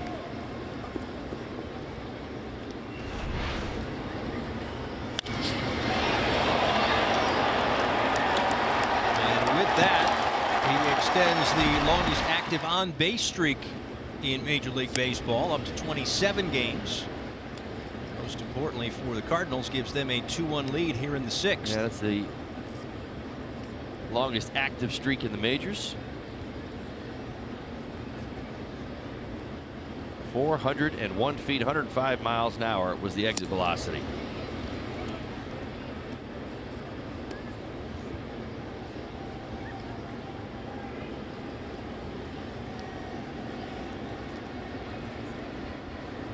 Two and one to Yadier Molina, who homered earlier, swings and misses.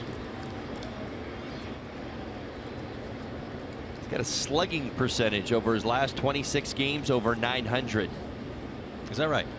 Yeah, not OPS, slugging percentage. Cutting the conversation off at half their slugging percentage. Right, right. Well, he was quoted recently as saying, "I'm developing into somebody I've never dreamt of or tried to be like, and I don't have an explanation for it."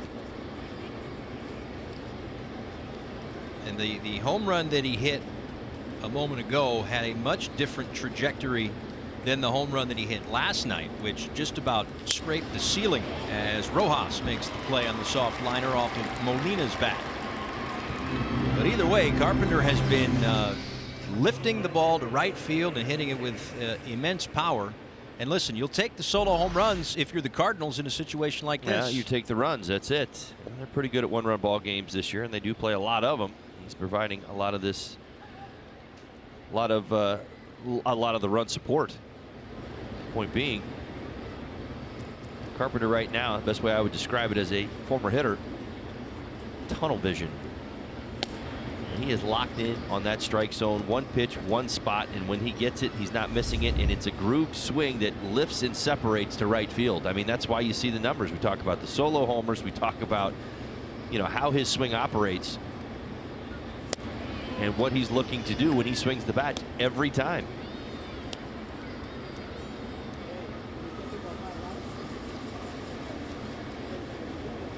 Two balls and no strikes to Jose Martinez, who has struck out a couple of times. 2 of the 7 tonight for Richards. Got a battle back from a 2-0 count. Misses just off the edge. 3-0.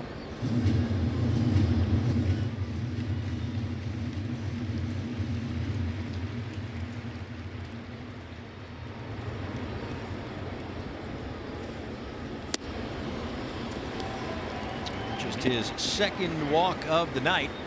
A 2-out free pass to Martinez. And out to the mound, the pitching coach, Juan Nieves.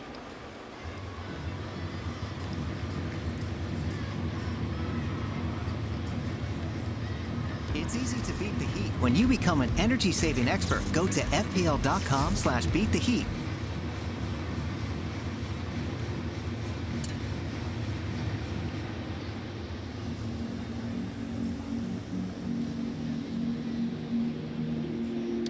One on and 2 out. Marcell Ozuna set to dig in against Richards.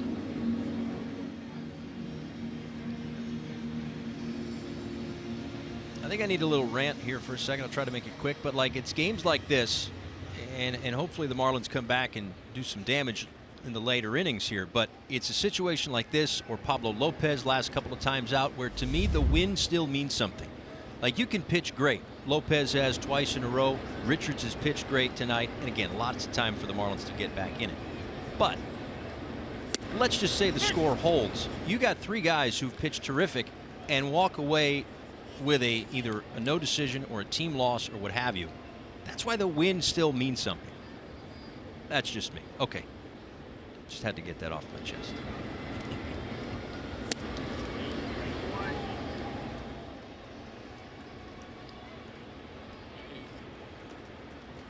One ball and 1 strike to Ozuna, who is 0 for 2 today. Now 5 for 10 in the series.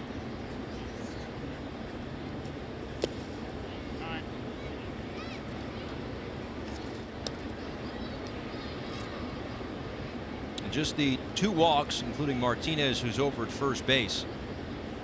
Walks have not been an issue for Richards. It's 7 walks on July 8th in Washington, D.C. It had 7 walks prior to tonight. You saw that little graphic pop up. We're going to talk a little launch angle in the demo den coming up.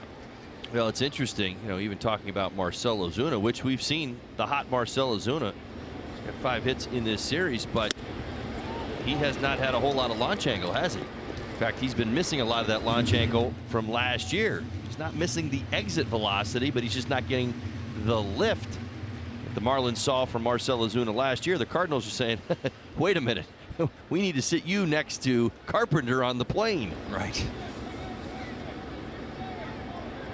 Payoff pitch. Martinez did not go on 3-2.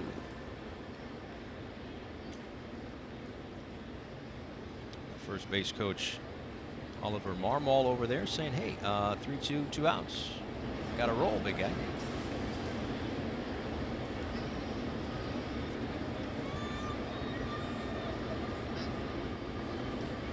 Another 3-2 on the way. There he goes as Ozuna lines this one out to left field, and it will get down. Dietrich cuts it off on the track. Being waved from third. Martinez. Here comes the relay throw, not in time.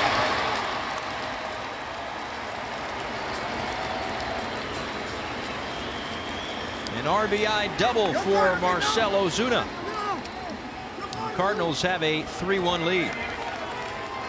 So with Martinez off with the pitch, Ozuna a soft line drive down the left field line. This wasn't about exit velocity. This was about location. It's the circle change, and it's up a bit. He gets it in on Ozuna. Dietrich, as he's cutting this ball across, as he's cutting it off, he doesn't have a whole lot of momentum. You see him throw the ball off his back leg, and that ball decelerate to Rojas. I have a feeling that little bit right there may have cost them at the plate. Everything right. There's not a whole lot of action going, you know, momentum going back towards the infield. Well, the former Marlin Marcell Ozuna ends the night for Trevor Richards. Marlins trail this one 3-1. The Florida Lottery call to the bullpen.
Here in the top of the 6th inning, and the night is done for Trevor Richards. The new Monopoly jackpot scratch-offs from the Florida Lottery are a new spin on a classic. They're loaded with prizes from $10,000 to $2 million.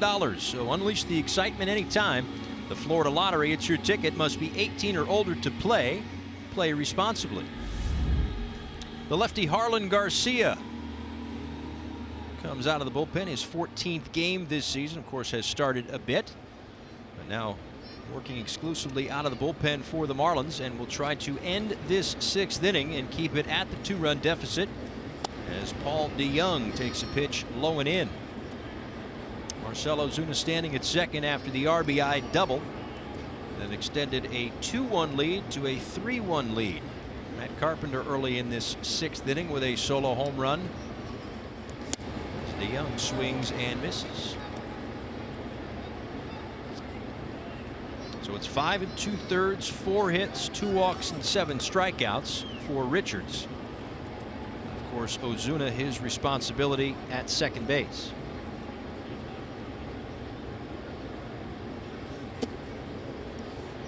DeYoung moves his feet, 2-1.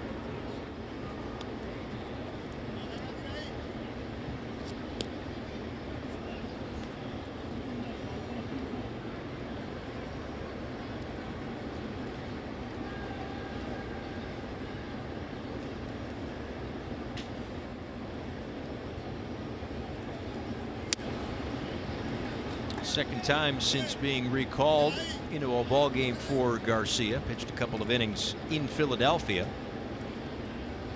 3 hits and a couple of runs, but did have 3 strikeouts as well.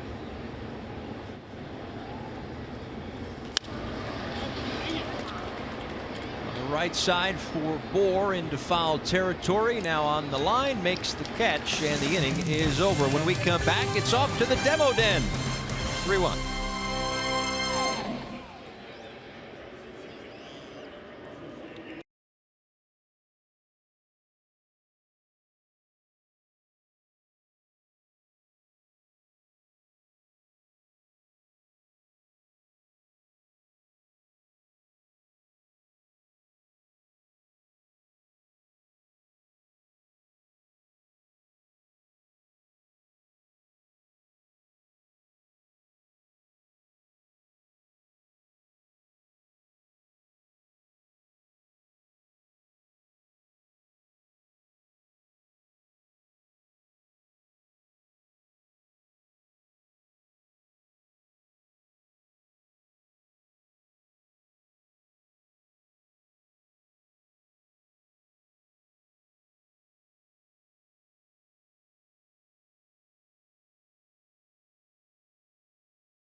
Guys, one of my favorite places at Marlins Park, the demo den. We get to talk about why a lot of the things we see on the field happen, and we've seen it happen already with Matt Carpenter 2 times in this series. He has been on a roll. Now, let's take a look at what we saw last night from Carpenter from behind. You see that swing, a little bit of a launch angle. You can kind of see it, got a sense of where that pitch was. Obviously, it was a fastball, a little bit down the plate. Now, tonight, you see a similar load. You see the hands come back, and of course he keeps a lot of that weight on his backside. But that's how he finishes. He recognizes the pitches inside the strike zone. So again, that pitch that we saw today was a changeup. Now it comes in high and it's got some drop to it. He's thinking this. He knows what he's looking for against Richards. He knows that changeup has depth. So he's thinking, if I see it in a certain lane, it's probably going to change lanes on its way down. How am I going to get to it? Most importantly, what Carpenter does, keeps that weight on his backside. He does not get out on his front foot. That's why he hits so many balls in the air. And what we've seen from him in the last 2 games is that ability to not only get his weight transferred back to that backside, that front foot down, but the pitch recognition and the game planning. Last night, saw a pitch up fastball. It was here, able to get the hands to it and finish high as he does. He doesn't hit very many balls on the ground. You saw that high finish. It carried right on out to right field. But tonight, The changeup with that little dip in the action, able to do this. He levels off. Strong front side, strong leg right there, weight on his backside, and as he's finishing, you can almost see that leg bend a bit as he gets down a little bit lower in the zone, but still stays back and then lifts to finish. So a 40-degree angle last night, 27 tonight. A little bit of a difference, but the same result, guys. All right, how about Marcell Ozuna? Somebody who, again, we were talking about before, the tendonitis, the inflammation in the shoulder affecting his launch angle. It's a great question. I got to see Marcell so much last year. I got to know his swing really, really well. He's got a short, compact stroke. We see it all the time. Keeps those hands close to his body. The one thing that I'm seeing from Marcell this year is that he's getting out. I preach this all the time. I preach this to the little guys. You have to keep that weight on the backside, maintain it. Of course, a little bit of weight's going to come forward, but if too much comes forward, you're going to make yourself late, and at times you're going to shorten your swing, and you have a tendency to get over the top of the baseball. I think Marcell's done a lot of that this year. The balls that he's elevating are off-speed pitches, but good fastballs. He's hitting hard at times on the ground. He's not keeping his weight back long enough in the zone so that he's got a little bit more time to get those arms extended away from his strong body. He's got broad shoulders and he's very, very big and strong. But again, if that ball's tight to your body, you're not getting extended. You're kind of fighting it off a little bit. So exit velocity, yes. Result is the ball on the ground an awful lot more. All right, excellent. Speaking of exit velocity, why don't you exit velocity yourself out of the demo den? You got it. Okay, fantastic. A ball and a strike to Brian Anderson after the strikeout of Dietrich. And now Anderson with a fly ball out to center field. This is Garcia for the second out here in the sixth inning.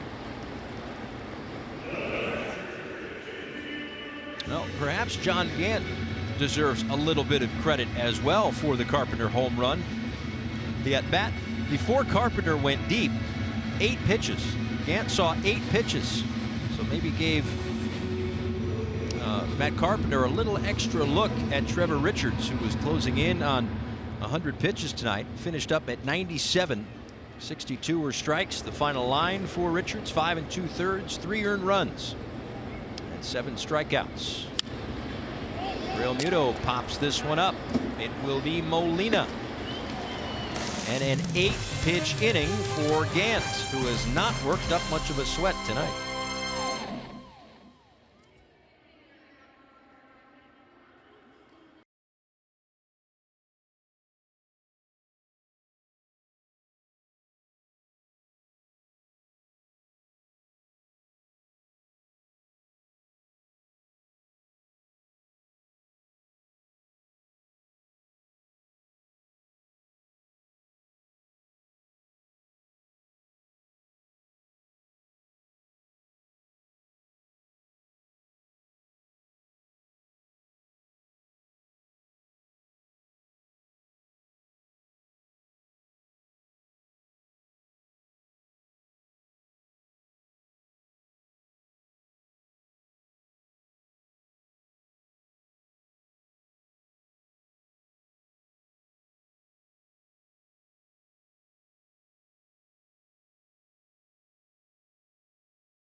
Neighborhood Night Series. They're hosting Woodwood and Midtown Day in Marlins Park on Sunday afternoon. Starts just $12 for all residents of Woodwood and Midtown. For more information, visit marlins.com/Winwood. Back here at Marlins Park. I love gummy bears too, kiddo. Trust me on that one. Anything with sugar in it. M&M's, Snickers bars, ice cream. Anyway, Harlan Garcia back out. Got the final out of the 6th inning. Got Paul DeYoung to pop up. Now he'll face Jairo Munoz, Colton Wong, and Adolis Garcia. After 5 2/3 innings of work from Trevor Richards, but a couple of runs by the Cardinals in the 6th have turned a tie game into a 3-1 Redbirds lead.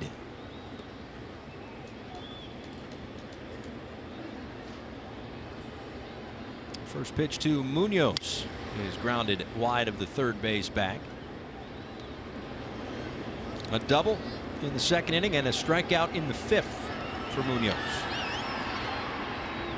Harlan able to come on and get an out.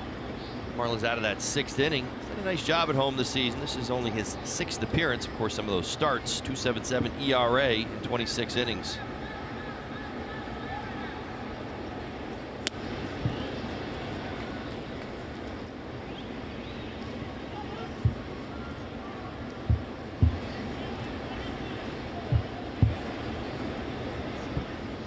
Solo home runs at the top of the lineup for the Cardinals as they check Munoz swung.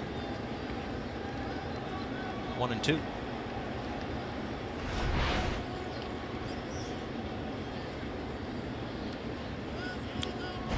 Looks like he went around.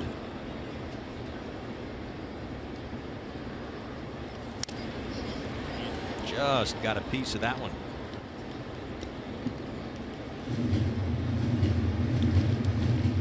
Well, we have seen Garcia be used a couple of different ways. The long man, certainly a starter, depending on how things go, maybe just an inning type guy as opposed to someone who's going to go out there and chew up 3, 4, 5 innings if a starter doesn't go along. But what do you want to see more of out of Garcia as he strikes out Munoz? Well, it's great. I don't want this. I'm not saying this in any sense. It's a great question. I feel like I'm going to answer it sarcastically and somebody's going to get upset about it, and I'm not really trying to answer it that way. Success. That's the answer to the question right now. Garcia needs to find that success again. I was just thinking about it as you mentioned it. I mean, he's succeeded in all 3 of those late inning opportunities. He's been the long guy out of the bullpen, and he's been a starter, and he's had some nice success in all 3 of those opportunities. Colton Wong with a base hit up the middle. The point being, Garcia went down because he had struggled mightily as a starter after getting off to a flying start to the point where a lot of national attention was starting to come his way. He was having one of those types of starts to his season in the rotation. Now it turned south pretty quick. Fastball command got away. That breaking ball wasn't ready yet. And, he was kind of caught in a position where they had to send him back down because he was getting hit hard. He was giving up a lot of home runs. Now he's back. Now he's back in the bullpen. This young man, he's a great kid. He's got a good arm. He knows what he wants to do out there. I just want to see him get on a great run, and I'm guessing right now probably in the bullpen. They need the help down there as much as anywhere. Good opportunity for him to regain maybe some leverage out of the bullpen. He's behind Adolis Garcia, who was in his first big league game, making his major league debut here tonight. General manager of the St. Louis Cardinals, Michael Gersh, said that we use the term 5-tool player a lot, but Garcia's got all the tools. He can run. He's got a big arm, hits for significant power. He's a good defender. The only question is his hit tool, just in terms of making contact. And in fact, we've talked an awful lot about Matt Carpenter tonight and in this series. And the Cardinals GM actually went on to say about Garcia that he's done a little bit of Matt Carpenter the last 2 months at Memphis. When he hits the ball, it seems to go a long way. Hits it hard. 21 home runs in 98 games for Memphis. Also 4th in extra base hits. Absolutely right about that.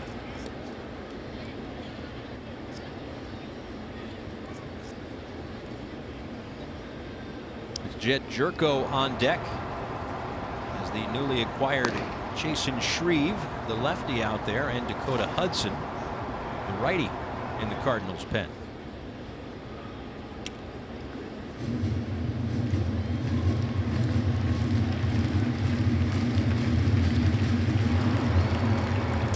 Javi Guerra up for the Marlins. Garcia skies one, foul territory. Bohr gives way to Castro. That is the second out here in the 7th.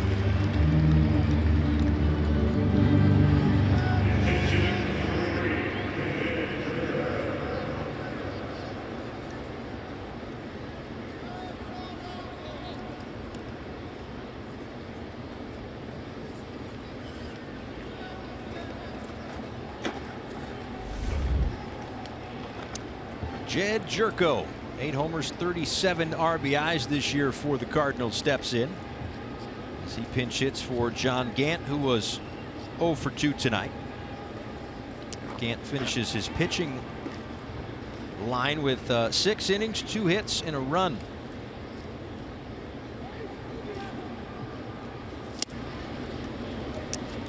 Jerko, 214 pitch hitting this year. It's 143 batting average. We certainly know he's got some power. 8 home runs on the season, 5 of them against lefties. He's had most of his damage. 323 batting average, 408 on base percentage against the lefties.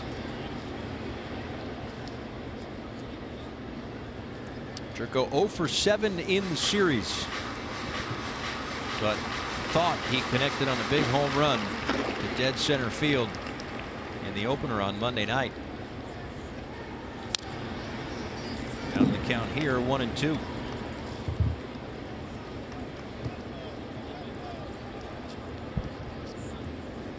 Jerko hitting .300 on the road since the beginning of July.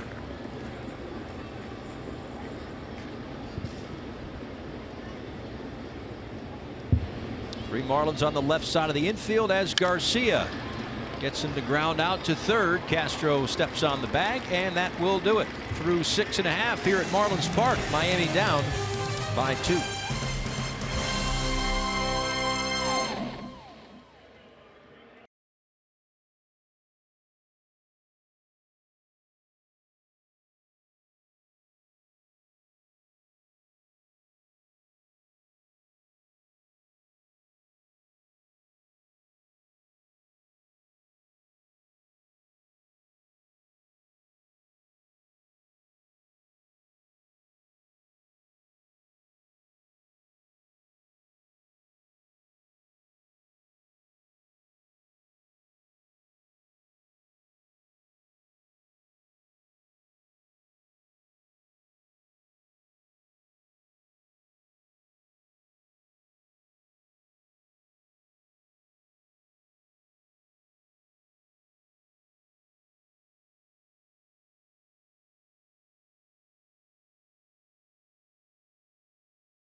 Southwest Airlines are giving you an opportunity to enter for a chance to win an all-inclusive stay in Nassau and the Bahamas on Labor Day weekend for the Southwest Airlines Summer Days Getaway.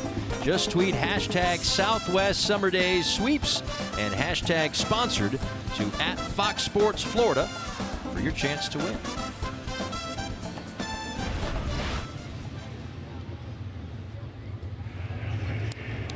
Play on here at Marlins Park as Chasen Shreve comes in to pitch the bottom of the 7th inning.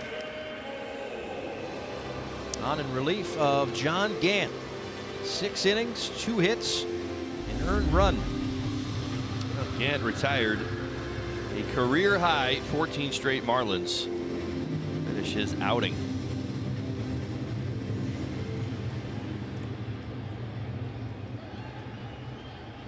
This has turned into a strength of the Cardinals as of late, that being their bullpen, as Justin Bour leads off, Starlin Castro and Martin Prado to follow.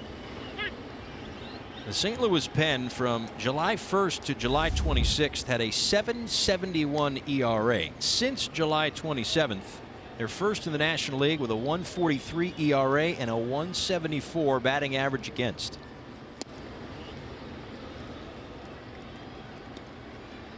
part of that has been the addition of Jason Shreve coming over from the New York Yankees. He and Giovanni Gallegos came over from New York, and Luke Voigt went to New York.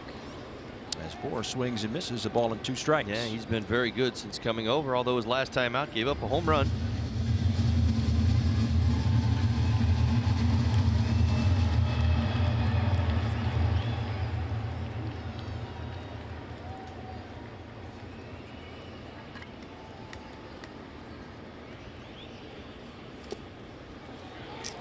Something that JB doesn't do very often. Goes outside the zone. Now this slider finds its mark. You see how Yadi's setting up down on one knee with that left leg extended. He wanted that ball buried on the outside corner and got it. They're going for the swing and miss.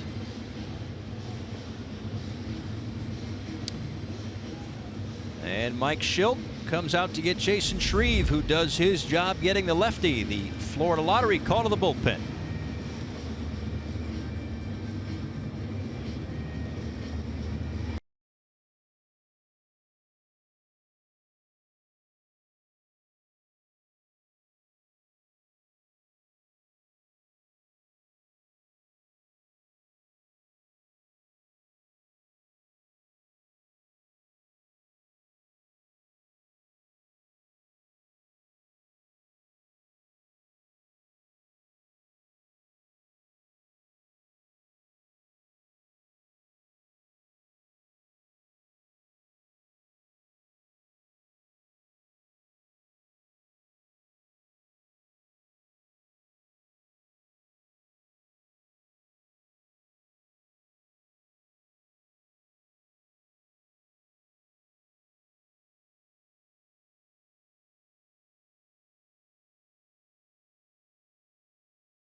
The night for the Cardinals, second here in the 7th inning, as Dakota Hudson comes in. 6th game for him. Has yet to give up a run. In fact, not giving up many hits either. Opponents hitting .087 against. Well, Hudson appeared last night. Clean inning. Did give up a hit. More in runs. No walks, no strikeouts. Face Starlin Castro, who reached on a fielder's choice and scored in the 2nd. That's a live arm, 94 to 96 on the fastball, cut fastball as well. Some occasional slider.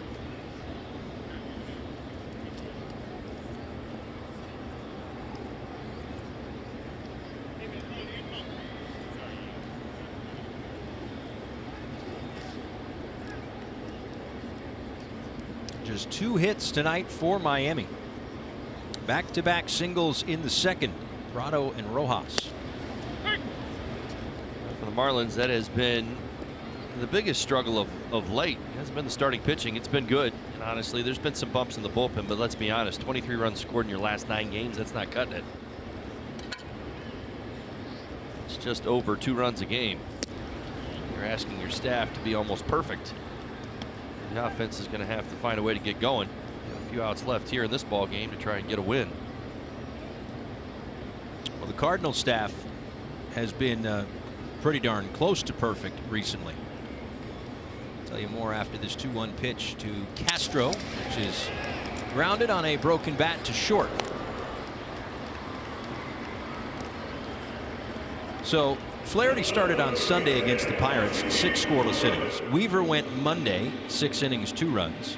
Michaelis last night, 7 innings, 2 runs. Tonight for Gant, 6 innings and 1 run. from Saturday going backwards 9 games, starting pitchers at a 5.11 ERA. So this turn through the rotation for St. Louis has certainly turned things around, as Martin Prado takes low. And again, Gant, like Michaelis last night and Weaver the night before, very efficient in those 6 innings.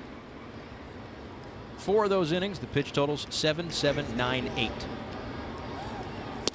To get 3 outs. Well, St. Louis Cardinals are fighting for their lives right now. They're 59 and 55, and I do believe that there's still some hope left that this team's going to push and find a way to battle for a playoff spot. But they got to make a run, and this is a trip that you would circle and say it's where it needs to start. After wrapping up here with the Marlins, they're going to go play the Royals for 3. Those are games that, on paper, Cardinals should win. We'll be leaning on guys like Miles Michaelis more so than perhaps Adam Wainwright.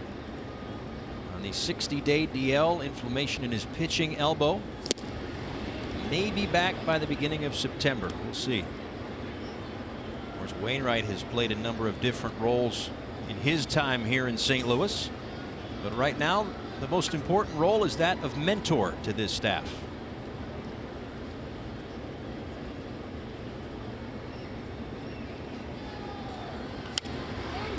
On the ground left side, DeYoung makes the play, and the inning is over through 7 at Marlins Park. Marlins down 2.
Be here on Friday night. Marlins 3-game live will start at 6:30. Should be a fun series. This Mets team, they've got some pitching as well. Up here with Craig. Craig's geared up for that series. Yes, that's correct. That is right. There you Zach go. Wheeler, Jose Urania, the 2 starters. Wheeler's been on quite a run. Many people around baseball thought maybe he would be the one to get traded. The New York Mets were kind of like, we'll stick one toe into the water to see if anybody's interested. Well, of course, everybody was interested. Right. They just weren't able to work out a trade. Yeah. Well, speaking of Craig, let's check in with him right now.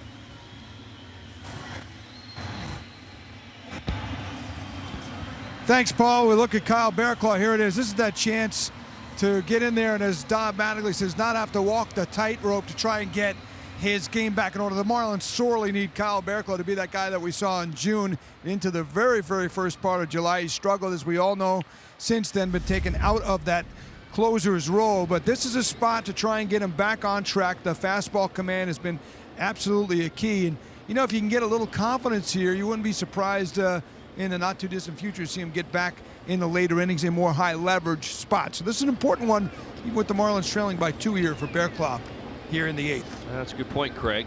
One thing that really does stand out is that he's pitched particularly well. High fly ball into center field. out number 1. He's pitched very well here at Marlins Park. That's the one thing I know. The last time out, everybody felt it, and it was a painful game. Certainly everybody feels what Kyle's been going through, but this is a place that he's had tremendous amount of success throughout his career, and he's succeeded here this season. In 28 home games, he's got a 1.69 ERA.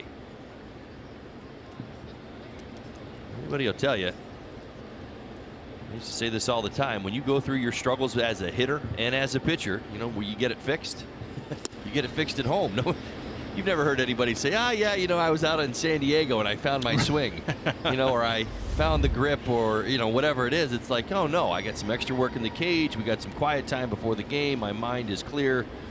Get back to the consistency.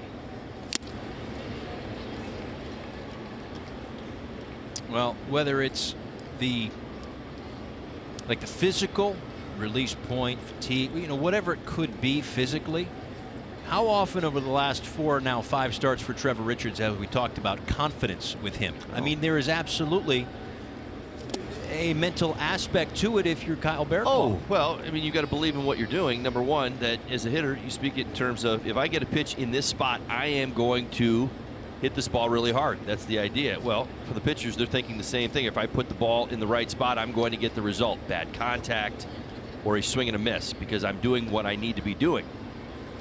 You can see it on Kyle's face, and we certainly saw it enough times here in the second half where he's looking to make a big pitch in a spot, and it doesn't happen.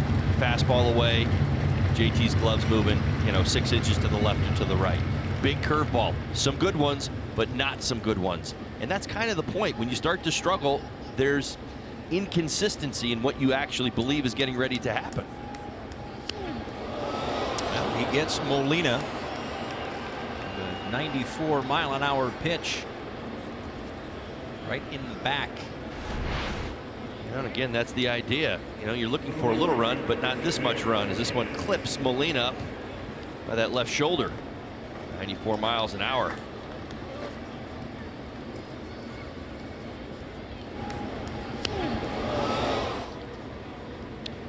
Sure that hurt Yachty, but he's been through more pain this year. Just leave that alone, will you? I am. Moving on to Jose Martinez.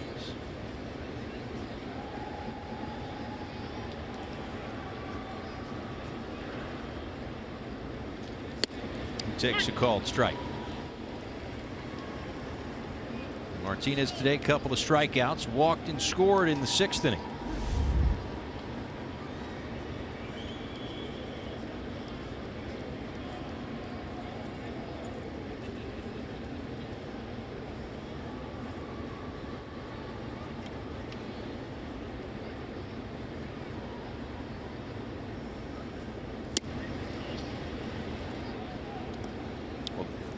That's got to be a strike. I don't have an answer for you. Well, I'll tell you what. I mean, like, you not only split the plate, but split the strike zone vertically. Well, he's a tall drink of water, Jose Martinez. Don't get me wrong, but that is there. Anyway, it's a 1-1 now, and they've got Molina in between first and second. It will be Castro to apply the tag. Second time tonight the Marlins have been able to pick off a St. Louis base runner.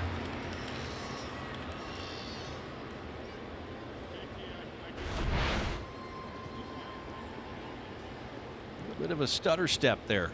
Yeah, I don't think that was a false step like he was going towards second base. I think he was just anticipating a throw towards home. He was trying to mess around and got caught in between.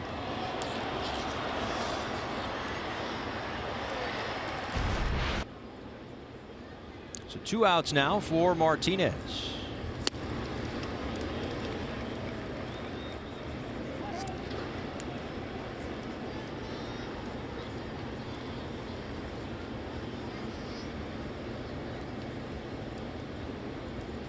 One thing the Cardinals have done a lot this year is make outs on the bases.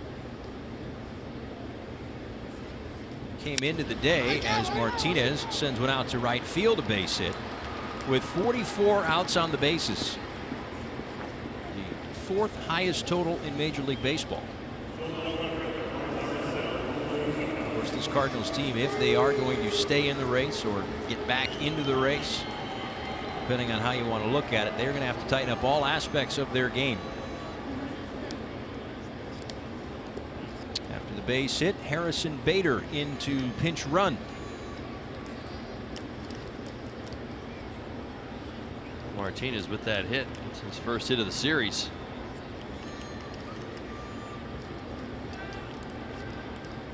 Bring up Marcell Ozuna, RBI double in the 6th.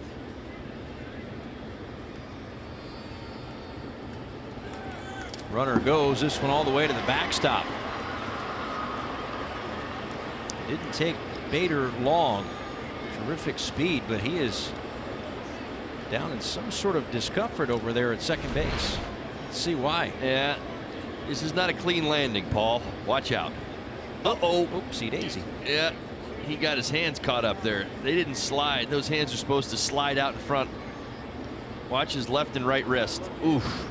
Just locks it up. And then all that momentum just kind of carries over his shoulders. Then the helmet pops off, hits the second base bag, and gets him in the face. Oh, and that left hand, that's what I keep watching. I know he's got like a little wrap on it, but he just didn't slide. The hand stuck. You can almost see the mark in the dirt. I'm looking at it right now in the path where he put his hand down. See back there? Right off Castro's right knee. You can see it from the last camera. Oh, wow, look at that. He's got a gash over his right eye. And that's the helmet.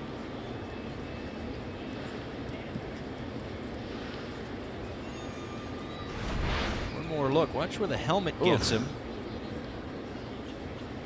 Yeah, sure enough. And then right here. Got hit with it twice.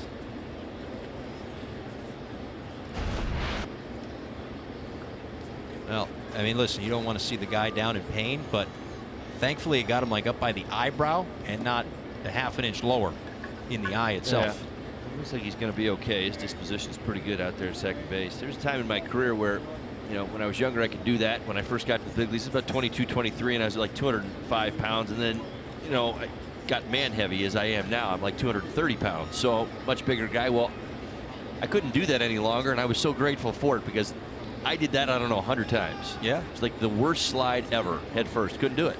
Oh, even got his knuckle. A lot of different things got tangled up there for Harrison Bader.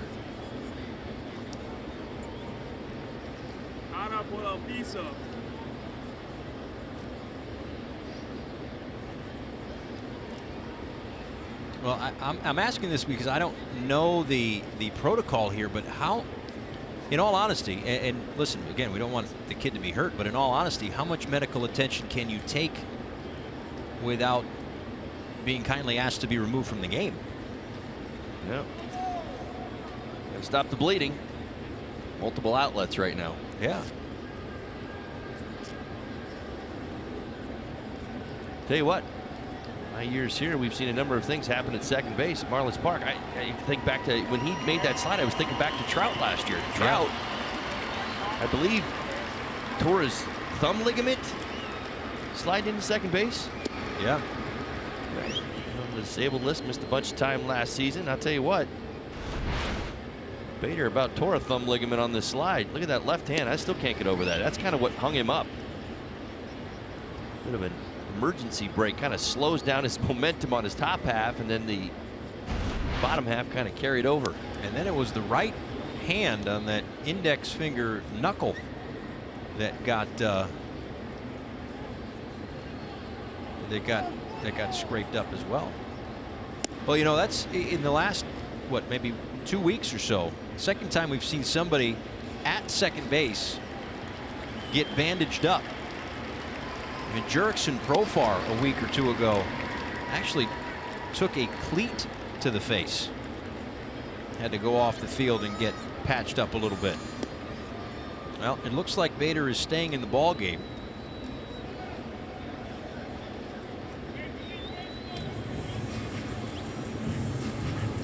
I'm halfway decent at reading lips. It looked like they were asking him, you know, those the concussion protocol questions. Where are we? He said, I think we're at a baseball game. I was joking. He'll stay in the game, and Ozuna, they intentionally walked.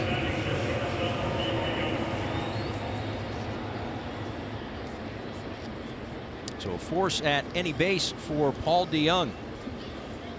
He's 0 for 3 in this ball game.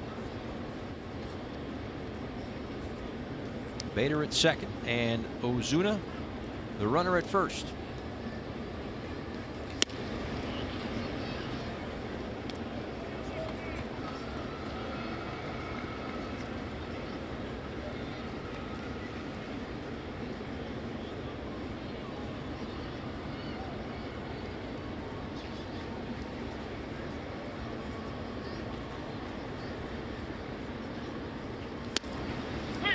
The MLB Ballpark app is the perfect sidekick for your visit to Marlins Park. Order food from your seats, view maps of the park, and even access your tickets to get into the park. Get up-to-date offers when you register on the app. Download the MLB Ballpark app today.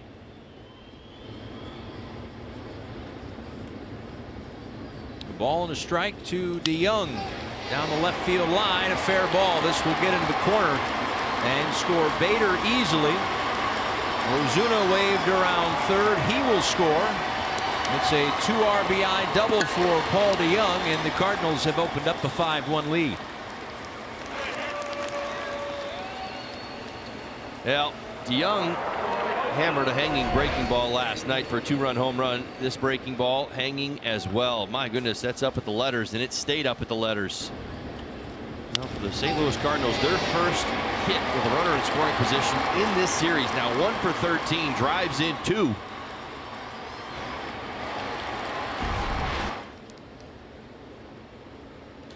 Jairo Munoz fouls one back. So an eventful pinch run trip around the bases for Harrison Bader. Steals second base. Hit a speed bump on the way there, but then comes around to score on the double. The unfortunate part, all with 2 outs.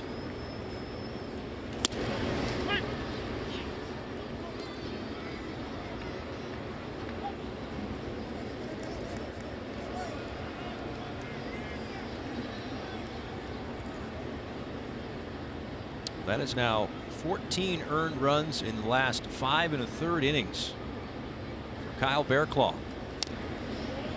Munoz just got a piece. Well, for the sake of renewed optimism when it comes to players who go through situations like this, Steck went through this just about 6 to 8 weeks ago and came out on the other side with a long, lengthy, scoreless stretch. So, I mean, this stuff happens. Well, right now it doesn't look pretty, and I know that Kyle's going through it. On the ground to short. Cardinals add 2 more and have a 4-run lead heading to the bottom of the 8th.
as we play on. Harrison Bader stays in the ball game and will go into center field.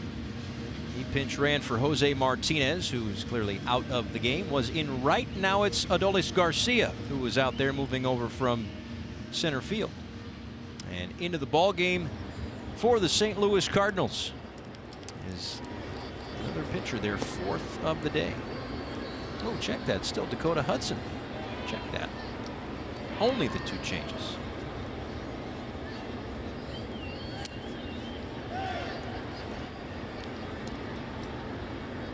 The St. Louis pitching staff has retired the last 17 Marlins hitters.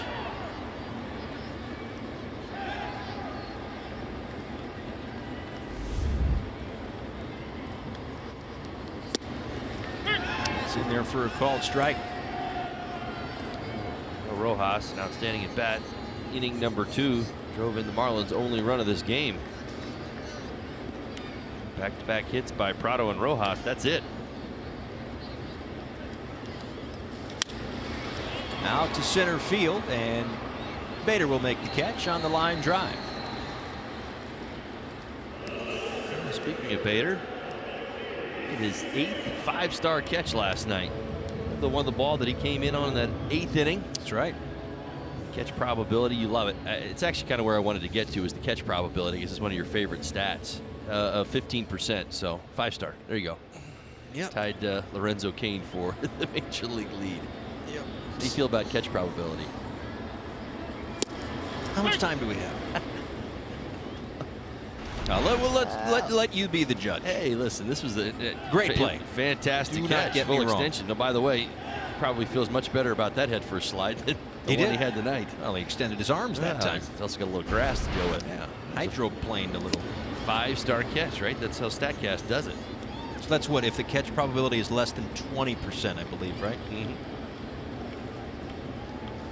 Yeah, sometimes the ones coming in, and listen, we learn, I want to preface this by saying we learn a lot and use StatCast a lot. There are great things to be gained from it. 15% catch probability. Covered 83 feet, little under 30 feet per second. And I've had discussions, very good-natured discussions with Mike Petriello, very smart, one of the great minds behind StatCast. What's the catch probability on that one? Probably a little bit higher, but still an outstanding catch. It's going to be our Bonefish fresh catch of the game, and why not? My goodness. Young. He was amazed. Full extension, back of the glove. Great instincts. I say it time and time again. Catches like that are made with that first step. It's got to be so good. It's that attention to detail. It's the readiness. Obviously, as an infielder, he had it right there. Good angle. JT Riddle's going to step in and pinch hit for 7 as a pinch hitter this season.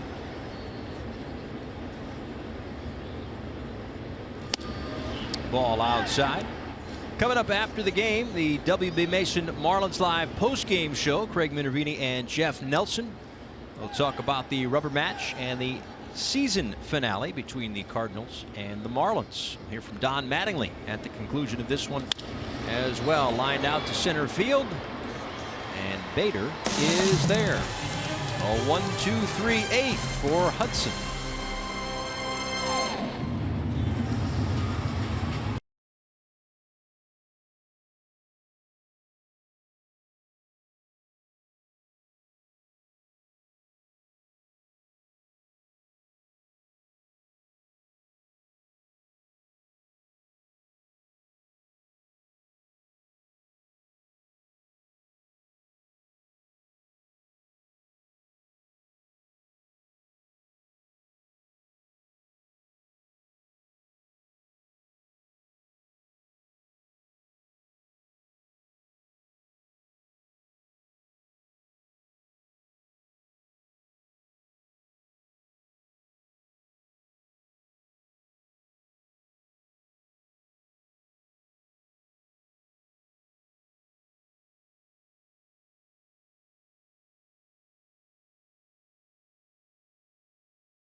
is brought to you by Southwest. Transparency, low fares, nothing to hide. By Lincoln. Join the Lincoln Summer Invitation Sales Event.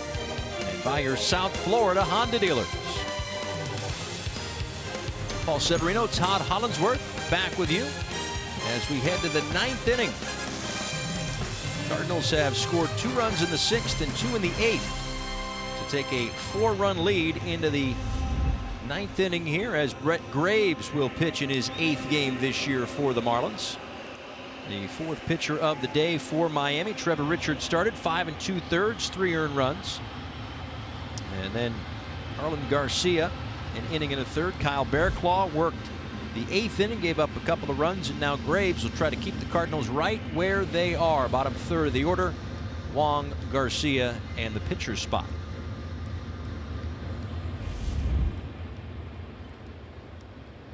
Wong with a walk in the 2nd inning, struck out in the 5th, and a base hit in the 7th.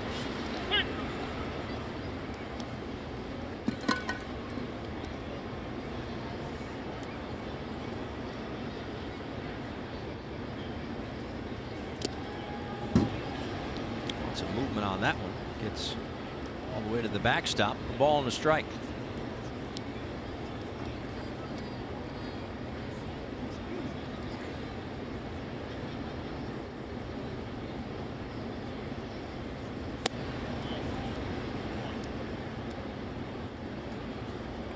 Last time we saw Brett Graves was in Atlanta, worked a couple of innings, gave up a run and walked 2. 2 balls and 2 strikes to the Cardinals' second baseman.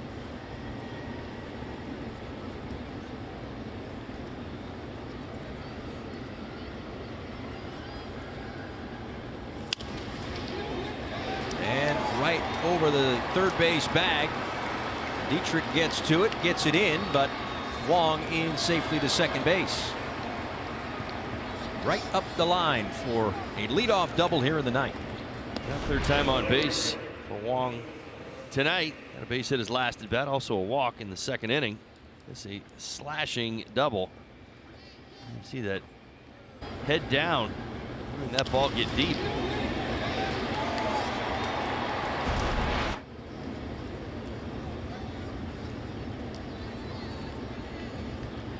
So this is Garcia.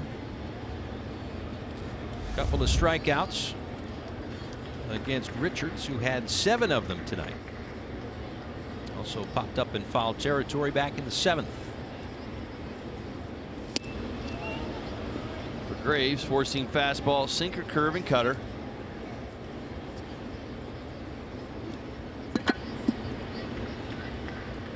.92, 93 miles an hour on the fastball.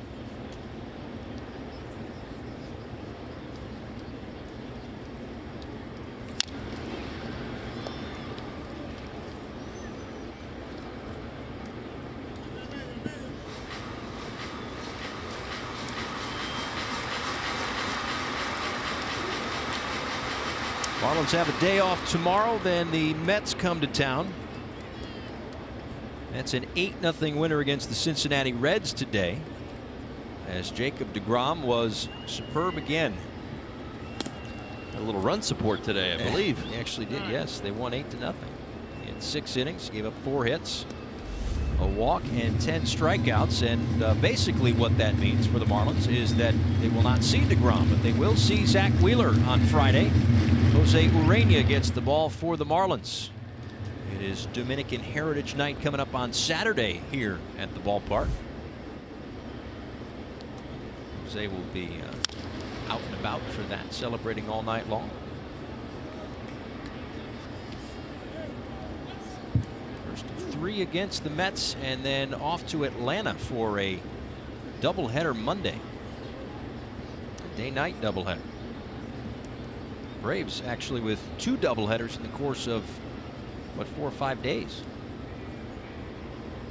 Split a doubleheader with Washington yesterday.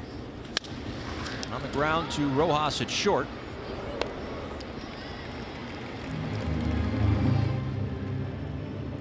Speaking of, the Braves have an 8-3 lead on Washington right now in D.C.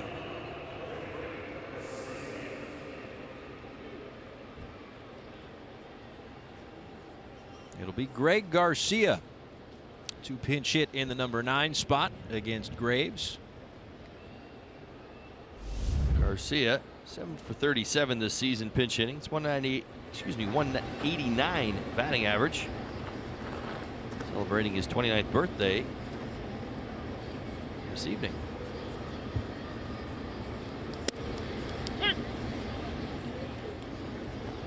Well, a happy birthday to him.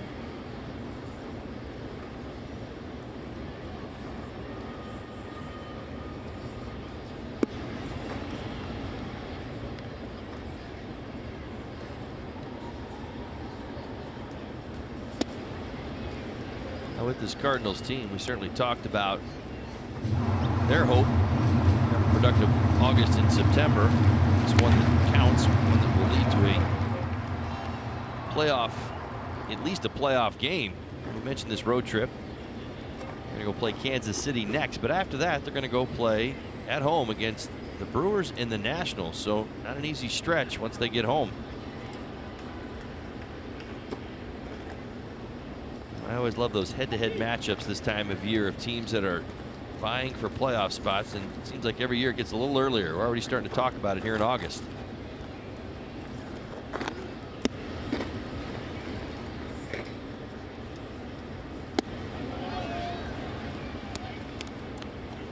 The Cardinals enter play 59 and 55 overall, but they are 29 and 29 on the road at the moment. They are 16 and 16 in one-run games. They are 34 and 34 against teams that are above 500.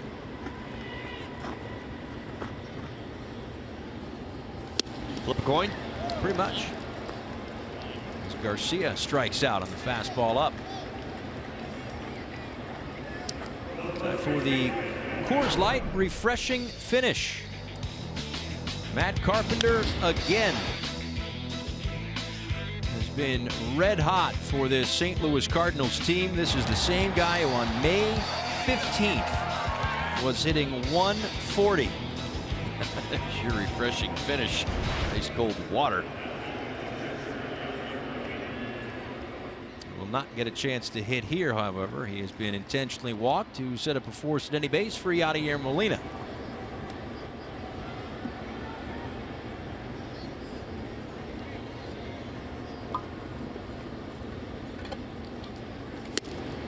Takes a ball outside. Molina got the scoring started for the Cardinals back in the first inning with his 15th home run of the season. A couple of lineouts and was hit by a pitch in the 8th.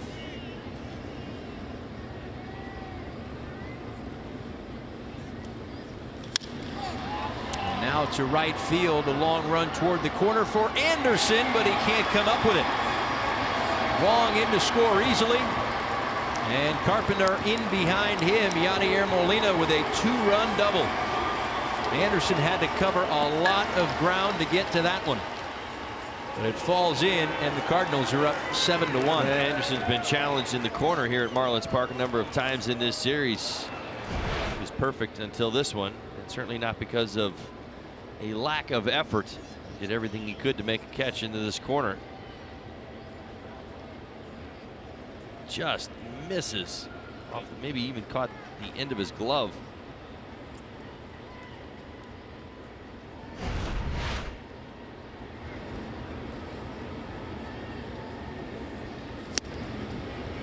Swung on and missed by Harrison Bader.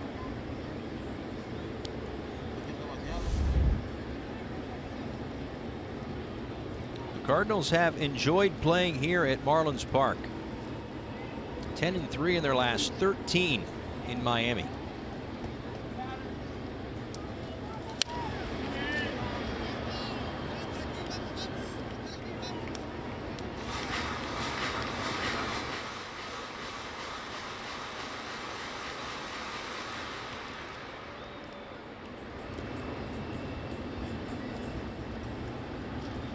Marlins with plenty of work to do in the bottom of the 9th inning.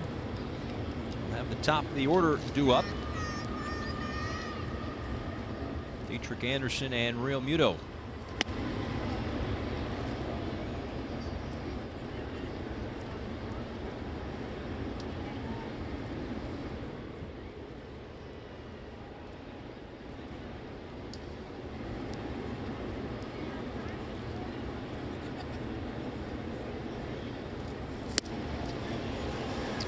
Braves gets the strikeout to end the inning, but 2 more runs for the Cardinals.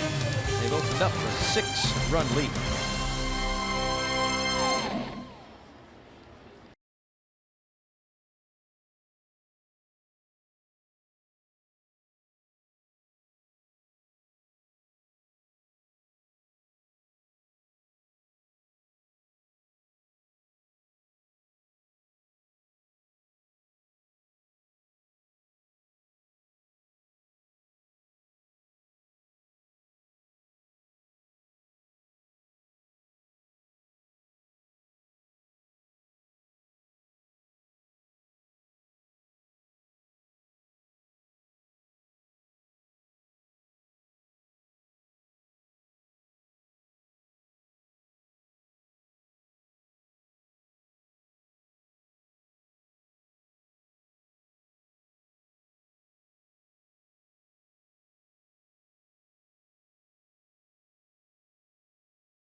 Ninth inning. It's time for the Toyota trend. Derek Dietrich to lead things off. His favorite opponents this season. Well, the Cardinals on that list. He's got 10 hits, 10 for 22 with a home run, 2 doubles, and 4 RBIs against the Redbirds. And it will be up to him to start the rally. Mike Mayers on to pitch. His 36th game this season for the St. Louis Cardinals. 3.60 ERA. This will be his 41st inning of work. Predominantly 4-seam fastball and slider, the occasional change in sinker. Throws hard. 96 miles an hour average fastball velocity. He's got a good arm.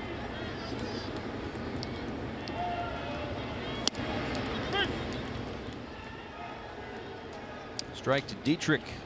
Fly out in the first and the third, and a strikeout in the 6th.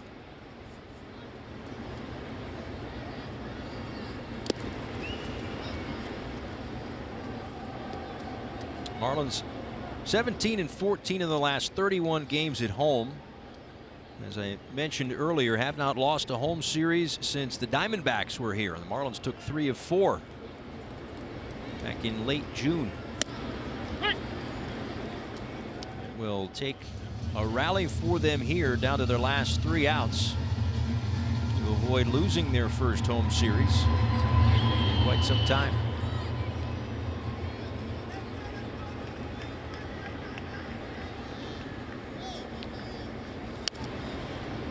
First things first, the Marlins are going to have to get a runner on. It's been a while.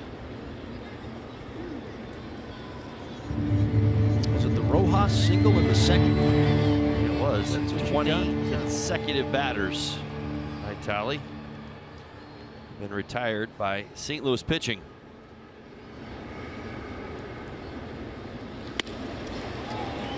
Chases upstairs for the first out here in the 9th. Two-seam fastball, arm side run. See it kind of climb out of his hand, not only away from Dietrich, but up into the zone, finished up near his eyes. Now here's Brian Anderson. Entered the day with a .327 average in his last 12 games, but looking for his first hit tonight. In fact, that 2nd inning was the only inning in which the Marlins had any base runners. A leadoff walk, a fielder's choice, a single, and that was that.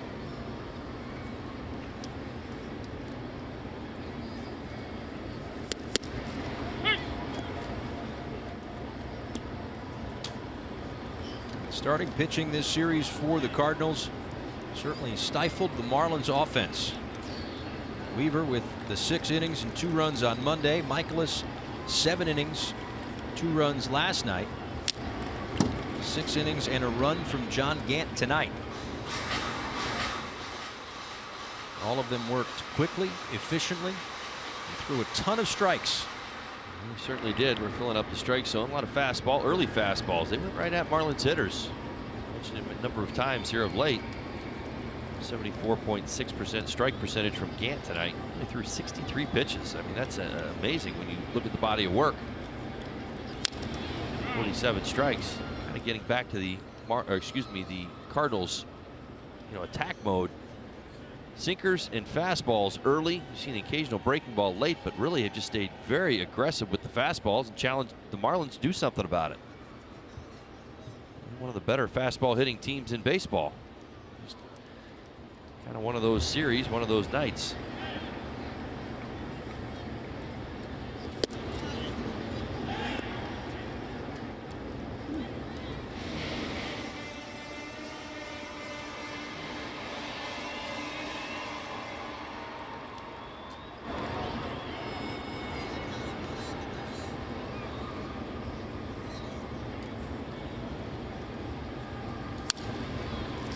Just got a piece and fouls it back to the screen. A nice job. That's the slider.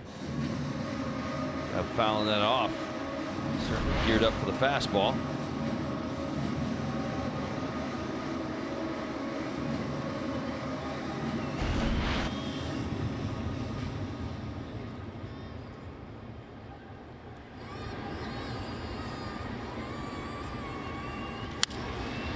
Anderson with a fly ball down the right field line and into the upper deck. Still 2-2.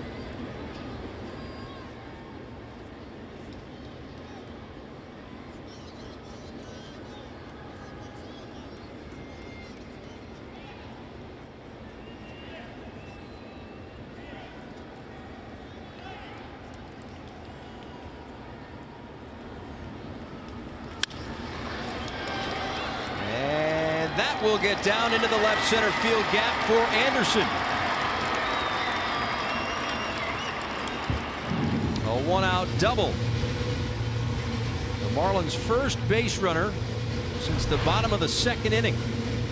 Well, he picks on a fastball and drives it into the left center field gap. Really nice swing from Brian Anderson. Certainly not giving any at bats away here. 7-1 in the 9th. Nice job there. His first hit of the ball game.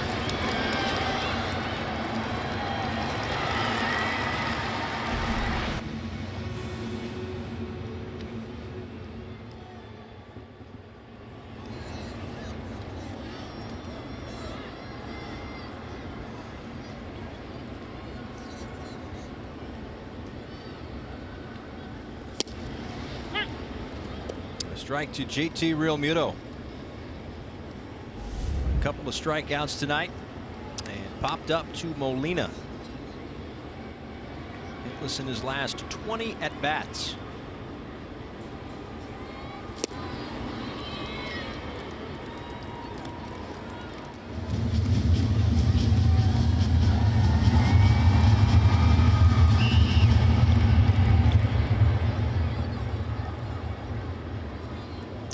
Away from second with 1 out in the 9th inning. Mayers delivers in the dirt and blocked by Molina. 1-2.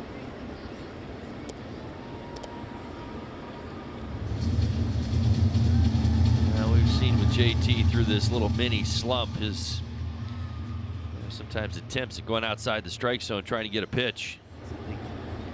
He's feeling the pressure of this offense, not scoring a whole lot of runs right now. Expanding his strike zone.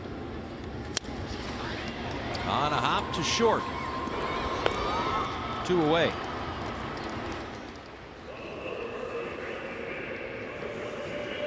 And Justin Bour steps to the plate as the Marlins' final hope.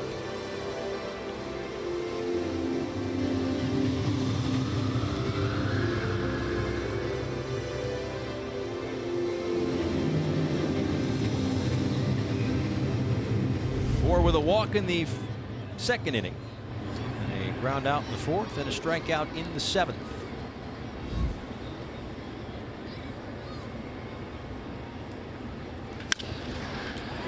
ground to Wong at second base, and the Cardinals have won their 4th consecutive series as they take the final 2 games of this 3-game series in Miami. Matt Carpenter at it again.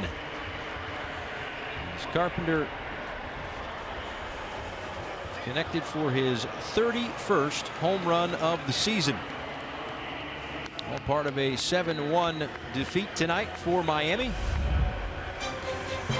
Guys will wrap it up on the Marlins Live postgame show. For Todd Hollandsworth, I'm Paul Severino. Thanks for watching.